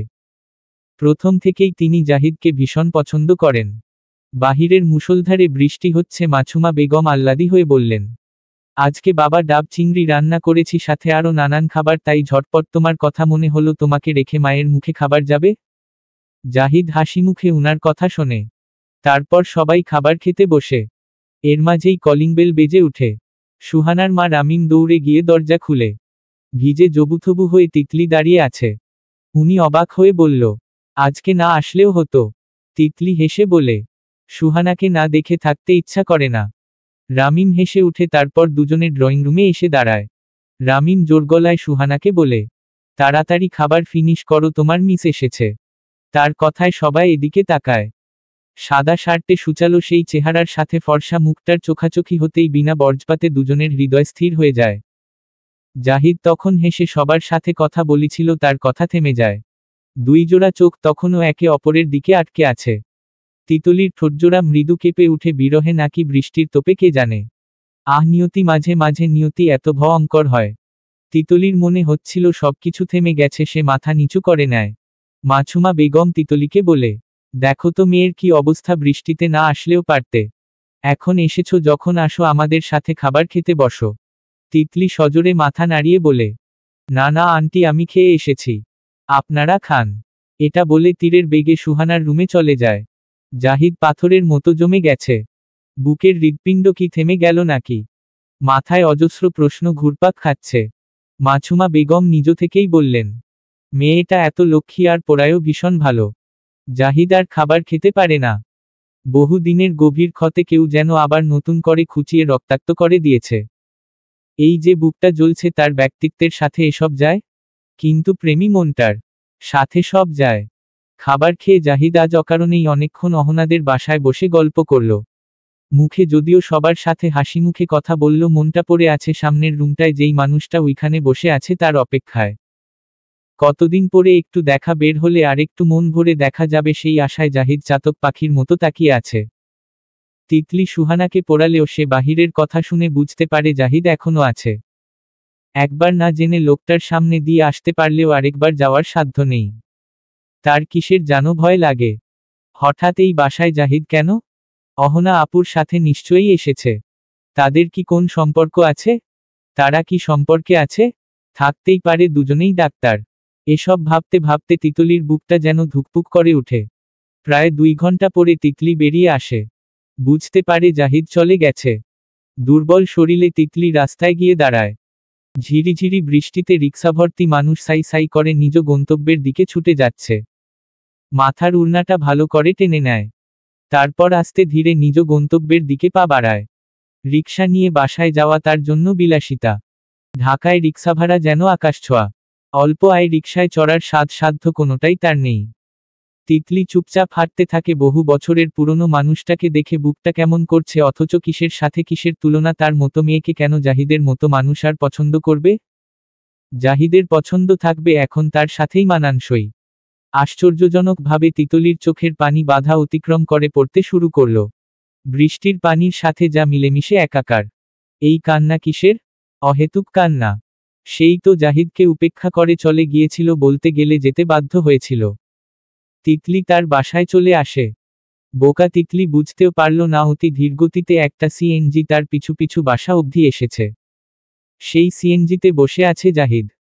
ভাবুক চোখে সেই তখন থেকেই তিতলিকে পর্যবেক্ষণ করছে। তিতলিকে নিয়ে মনে হাজারটা প্রশ্ন এসেছে। সে শুনেছিল তিতলির ভালো ঘরেই বিয়ে হয়েছে, তাহলে সে কেন মেঘ বৃষ্টির তোয়াক্কা না করে টিউশনে আসবে? আগের থেকে ম্যাচিউর লাগলেও চেহারার শূন্যতা জাহিদের চোখ এড়ায়নি। সামান্য চোখের দেখায় সে তিতলিকে বুঝতে চেয়েছে। তিতলি গেটের ভেতর ঢুকে যাওয়ার পরে জাহিদ ফুস করে একটা শ্বাস ফেলে। আর কয়েকটা বাসার পরেই তার বাসা। দুজনের এত কাছাকাছি বাস, তারপরেও একদিনও তাদের দেখা হয়নি। আশ্চর্য। এরপরে দিন 15 জাহিদ সময় পেলেই এই বাসার সামনে এসেছে, কিন্তু তিতলির দেখা পায়নি। তিতলিও খুব সাবধানে সুহানাকে পড়াতে যায়। সে চায় না আর কখনো জাহিদের সম্মুখে পড়ুক। এই চোখের সামনে পড়া মানে ভীষণ লজ্জা। জীবনের এই সারাংশ সে জাহিদের সামনে তুলে ধরবে কেন? বরং লোকটার থেকেই দূরে থাকাই ভালো। এদিকে জাহিদ কোনোভাবেই তিতলির দেখা পাচ্ছে না। সে বাড়িতে তার কাজিনকে ফোন দিয়ে তিতলির খোঁজ নিতে বললে তার সেই কাজিন জানায় 3 বছর হয়ে গেছে তিতলি আপুর ডিভোর্স হয়ে গেছে। জাহিদ আশা করেনি সে এমন সংবাদ শুনতে পাবে। হঠাৎ সে উপলব্ধি করল তার ভীষণ সুখ সুখ লাগছে। বুকে প্রজাপতির পাখা ঝাপটানো ছটফট অনুভব করল। অথচ তিতলির জীবনের এমন হালে তার দুঃখী হওয়ার কথা ছিল, কিন্তু স্বার্থপরের মতো জাহিদ ভীষণ ভালো অনুভব করল। আরেকটা সুযোগ কি তার দুয়ারে? এটা কি বিধাতার লিখন? সেই রাতটা জাহিদ ঠান্ডা মাথায় ঘুমাতে পারল না। মাথায় কিলবিল করল তিতলি। তার তিতলি। জাহিদ কোন উপায় না পেয়ে একটা কাজ করে বসে। লাঞ্চ টাইমে অহনা তার সাথে খাবার খেতে আসে। মাছুমা বেগম আজও নানা পদের রান্না করে দিয়েছে। কথায় কথায় জাহিদ বলে, সুহানাকে যে পড়ায় সেই মিসের পড়া কেমন? অহনা খেতে খেতেই বলে, ভালো। সুহানা তো তিতলি ছাড়া কিছুই বুঝে না। জাহিদ ঠোঁট কামড়ে বলে, আমাদের বাসার বাড়িওয়ালির মেয়ের জন্য ভালো টিউটর খুঁজছে, তো আমি সুহানার টিউটরে এ কথা বলাতে বলল ফোন নাম্বার নিয়ে দিতে, উনি কথা বলে নিতে চায়। অহনা বলে, তাই নাকি? তাহলে তো ভালোই। তিতলি মেয়েটা না ভীষণ ভালো। তারপর অহনা জাহিদকে তিতলির ফোন নাম্বার টেক্সট করে পাঠায়। অহনা লক্ষ্যই করে না জাহিদের চোখে চকমকে খুশির ঝলক। রাত 11টার দিকে জাহিদ বাসায় এসে ফ্রেশ হয়ে মুঠোফোনটা হাতে নেয়। মুখস্থ ফোন নাম্বারটা। সারাদিনে হাজারবার দেখতে দেখতেই মুখস্থ হতে গেছে। এই নাম্বারটার জন্য আজ কত যে মিথ্যা বলল ভাবতেই জাহিদ একা হো হো করে হেসে দেয়। তারপর ডায়াল করে। এই তো রিং হচ্ছে। জাহিদ চোখ বন্ধ করে নেয়। বুকের ধুকপুকানি বাড়ছে কেন? একসময় ফোন রিসিভ হয়। তিতলি ঘুমোঘুম কণ্ঠে বলে, হ্যালো, আসসালামু আলাইকুম। কণ্ঠটা শুনে শীতল প্রশান্তিময় বাতাস কি দেহটাকে ছুঁয়ে গেল নাকি? জাহিদ সালামের উত্তর দিয়ে বলে, তিতলি। তিতলির ঘুমোঘুম ভাবটা নিমিষেই উধাও হয়ে যায়। সেই কণ্ঠ, সেই ডাক, এখনো সেই আগের মতোই আছে। সে অবাক হয়ে বলে, জাহিদ। জাহিদ জানে না কেন সে দাঁত দিয়ে নিচের ঠোঁটটা কামড়ে ধরে। এই একটা ডাকে এত মায়া, মনে হচ্ছে কলিজাটা লাফিয়ে বেরিয়ে আসবে। হ্যাঁ, তার তিতলিটা তাকে চিনতে পেরেছে। কেমন আছো? তিতলির কান্না করতে ইচ্ছে হলো, সব কষ্টগুলো জাহিদের কাছে বলতে ইচ্ছে হলো, কিন্তু সবকিছু কি বলা যায়? সে ছোট করে বলে, ভালো। জাহিদ বুঝতে পারে এই ভালোতে কোন প্রাণ নেই। কাল একবার দেখা করি চল। তিতলি খানিক চুপ থেকে বলল, দেখা করতে পারবো না, আমি ব্যস্ত। বেশি না, মিনিট 10 হলেই চলবে। না। দুজনে দুই পাশে চুপ করে আছে। জাহিদ আবার ডাকে, তিতলি। তিতলির তখন আকাশ ছাপিয়ে কান্না আসছে। বুকটা যে কেমনতরভাবে জ্বলছে তা কিভাবে বুঝাবে? সে কোন কথা বলতে পারল না, কারণ কান্না চলে এসেছে। এই কণ্ঠে কথা বললে জাহিদ বুঝে যাবে। জাহিদ তখন আবার ডাকে, হ্যালো তিতলি। তিতলি, শুনতে পাচ্ছ? তিতলি ফোনটা কেটে দেয়। তারপর বালিশে মুখ চেপে হাউমাউ করে কাঁদে। লোকটা ফিরে এসেছে কেন? জাহিদ রাতের আকাশের দিকে তাকিয়ে আছে।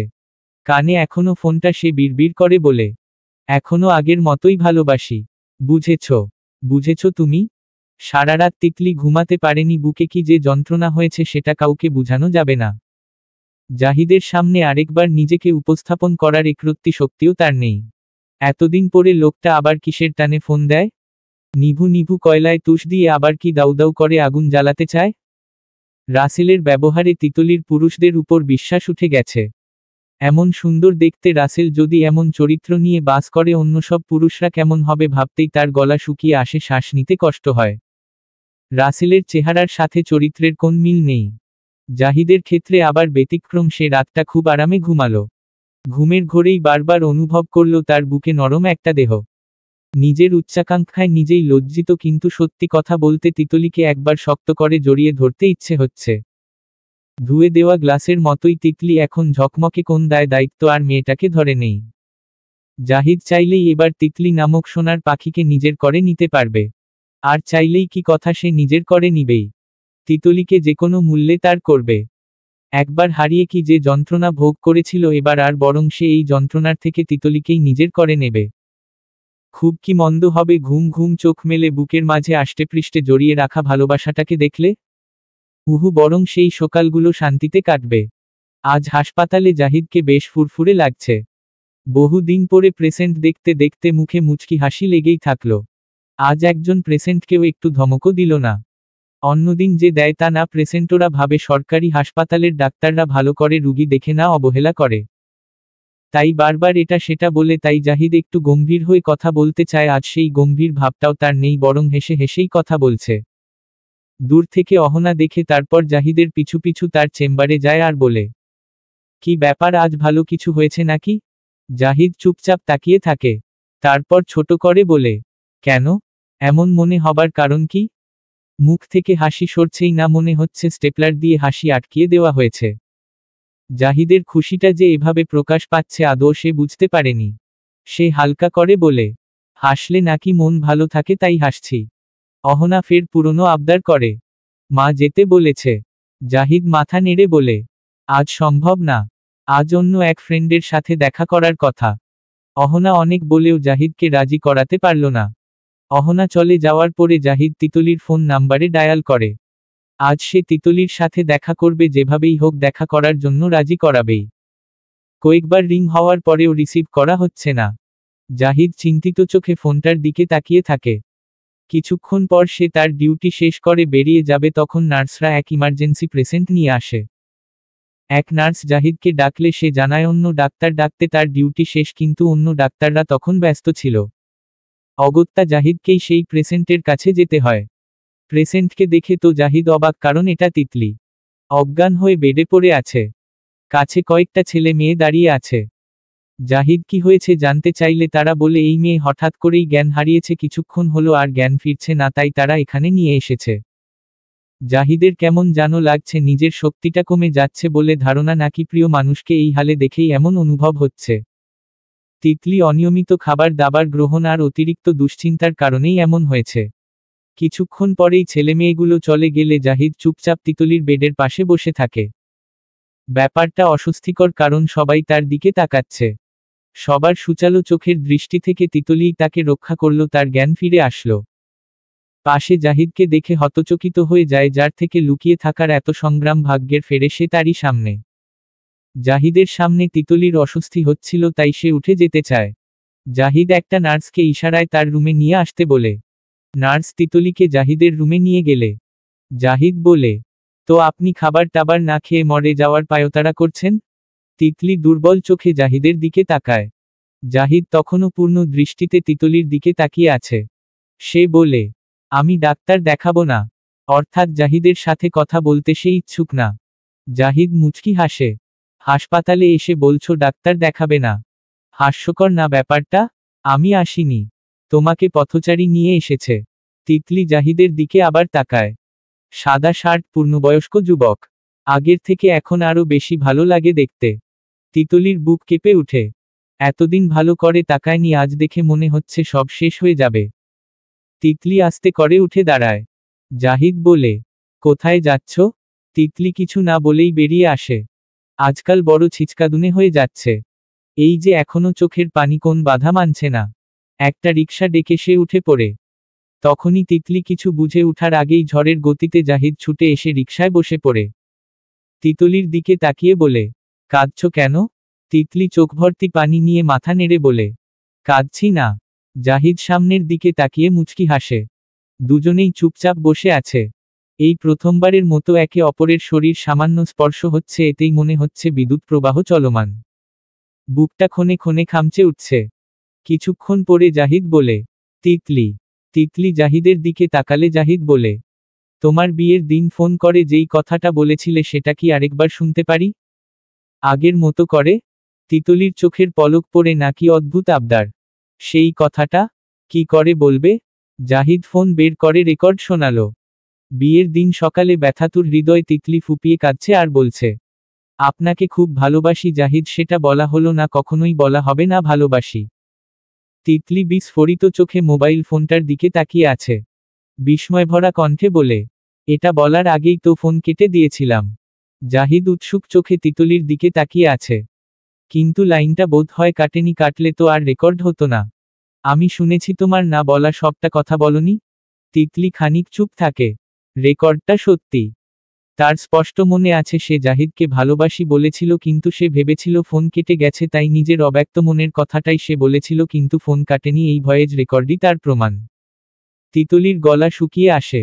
তিতলিকে কোন কথা বলতে না দেখে জাহিদ বলে, রেকর্ডিংটা অনেক পুরনো হয়ে গেছে, আরেকবার শুনলে ভালো লাগতো। তিতলির দম বন্ধ হয়ে আসে। না তাকিয়েও বুঝতে পারছে জাহিদ তার দিকে এক দৃষ্টিতে তাকিয়ে আছে। সে রুদ্ধশ্বাসে বলে, পরিস্থিতি আর আমাদের হাতে নেই। অনেক কিছু পাল্টে গেছে। আশা করি পরিণত বয়সে আপনাকে সেগুলো আর বুঝিয়ে বলতে হবে না। সময় আর পরিস্থিতি মানুষ চাইলেই তাদের হাতের মুঠোয় নিয়ে আসতে পারে। আমরাও পারবো না? প্রশ্নটা তিতলির দিকে তাকিয়ে উত্তরের আশায় করে। তিতলিও কাঠোকাঠ গলায় জবাব দেয়, না, পারবো না। জাহিদকে কিছু বলার আগেই তিতলি রিকশাওয়ালা মামাকে থামিয়ে দেয়। আর নেমে ভাড়া চুকিয়ে হনহন করে হাঁটতে থাকে। জাহিদ তিতলির যাওয়ার দিকে তাকিয়ে থাকে। সেই নরম কোমলমতি তিতলি আর নেই, এই মেয়ে যেন লোহার মতোই শক্ত, একে টলাতে ভীষণ বেগ পোহাতে হবে। রাতের আকাশ এক এক মানুষের কাছে এক এক রকম অনুভূতি দেয়। সদ্য প্রেমে পড়া কিশোরীর মনে রোমাঞ্চকর এক নরম ঠান্ডা বাতাসের মতো, আর দুঃখী মানুষের কাছে রাতের অন্ধকার আকাশ আরো ভারী, ভীষণ কষ্টদায়ক। বারান্দায় হাঁটুমুড়ে বসে তিতলি আকাশের দিকে তাকিয়ে আছে। রাতের অন্ধকার যেন তার গলা টিপে ধরতে চাইছে। আর সেই অন্ধকারের মাত্রা যেন তিতলির কষ্টের সাথে পাল্লা দিয়ে হু হু করে বাড়ছে। কিছুক্ষণ আগে তার মা ফোন দিয়েছিল। বহুদিন বহুমাস পরে তিতলির মোবাইলে বাবা মায়ের ফোন এলো। সবাই বলে মা বাবা নাকি পৃথিবীর সবচেয়ে আপন হয়, সবার চেয়ে ভালো করে সন্তানের কষ্ট বুঝতে পারে, কিন্তু তার বাবা মা ভিন্ন কেন? তিতলির মনে পড়ে একবার সে শুনেছিল পৃথিবীর সকল বাবা মা এক হয় না। মা বাবা কয়েক জাতের হয়। যারা ভাগ্যগুণে ভালো তারাই তাদের কপালে ভালো বাবা মা নিয়ে আসতে পারে, আর বাকিরা স্বার্থপর বাবা মা পায়। সেই ভাগ্য বলে তিতলিও বুঝি ভালো মা বাবা পায়নি। যাই হোক, আজকের ফোনের আলাপটাও ভিন্ন ছিল। অনেকদিন আগে তিতলি মায়ের কাছে ফোন দিয়েছিল, সেই সুবাদেই নাম্বারটা তারা পেয়েছে।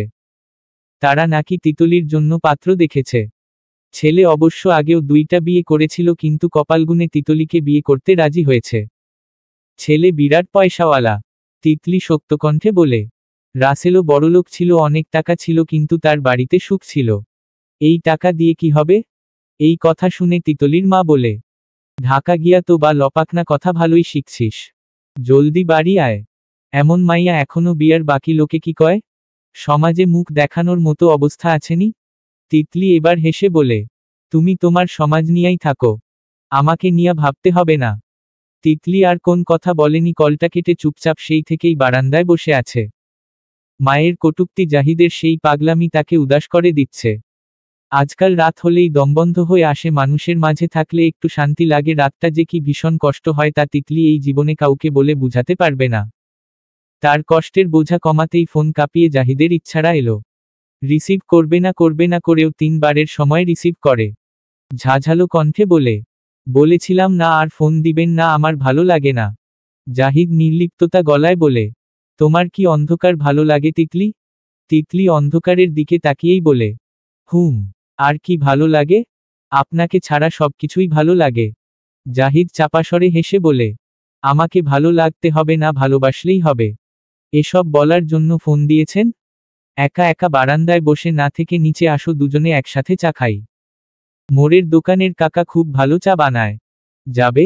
তিতলি বসা থেকে উঠে আশেপাশে তাকায়। আপনি কোথায়? তোমাকে দেখা যায় এমন জায়গায় দাঁড়িয়ে আছি। তিতলি ভালো করে লক্ষ্য করে দেখে জাহিদ সামনের দোকানের কাছে দাঁড়িয়ে আছে। জাহিদের দিকে তাকায়। দোকানের আলোয় স্পষ্ট জাহিদকে দেখা যাচ্ছে। সাদা টি শার্ট আর কালো ট্রাউজার পরিহিত ছেলেটা তার বারান্দার দিকেই তাকিয়ে আছে। তিতলির হঠাৎ বুক ভারী হয়ে আসে। কি এক হাহাকারে বুকটা ভেঙে চুরে যায়। চোখের অজস্র পানির ফোঁটা টুপটাপ পড়তে থাকে। মুখ দিয়ে না চাইতেও অস্পষ্ট কান্নারা দলা পাকিয়ে বেরিয়ে আসে। সেই কান্নারা জাহিদের কর্ণেও হানা দেয়। সে উচাটন হয়ে বলে, কি হলো তিতলি? তিতলির কান্নার শব্দ যেন জাহিদকে আরো ভাবিয়ে তুলছে।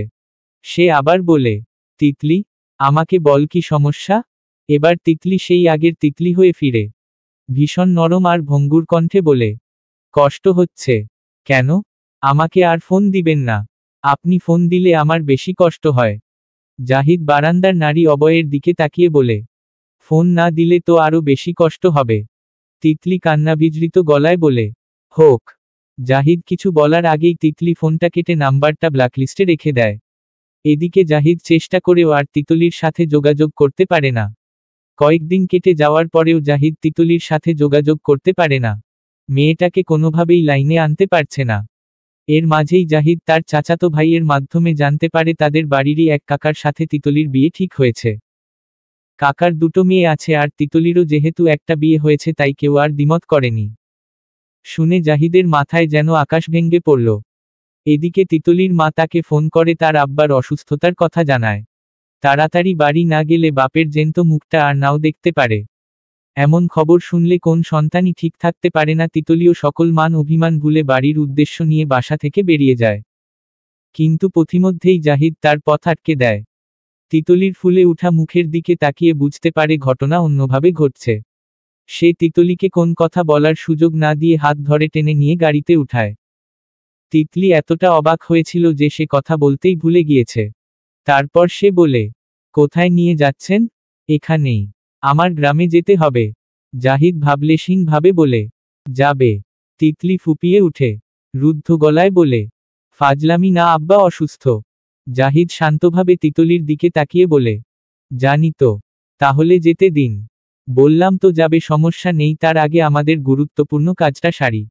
তিতলি বুঝতে পারে না জাহিদের সাথে তার কি এমন গুরুত্বপূর্ণ কাজ থাকতে পারে। সে ভ্রু কুঁচকে বলে, কি কাজ? ততক্ষণে গাড়ি কাজী অফিসের সামনে চলে এসেছে। সেখানে জাহিদের বন্ধুরা আগে থেকেই সব রেডি করে রেখেছে। বিচক্ষণ তিতলিকে আর বুঝাতে হলো না জাহিদ কি করতে যাচ্ছে। সে মুচড়িয়ে উঠে, আমি করব না। জাহিদ মুচকি হাসে, কি করবে না? বিয়ে। আমি করব। তিতলি অবাক হয়ে বলে, কি? বিয়ে তোমাকে? তারপর জাহিদ গ্রামের সব ঘটনা তিতলির সামনে তুলে ধরে। তিতলি বিশ্বাস করতে না চাইলে আরও প্রমাণ সামনে এনে তিতলির প্রখর সাহস দমিয়ে দেয়।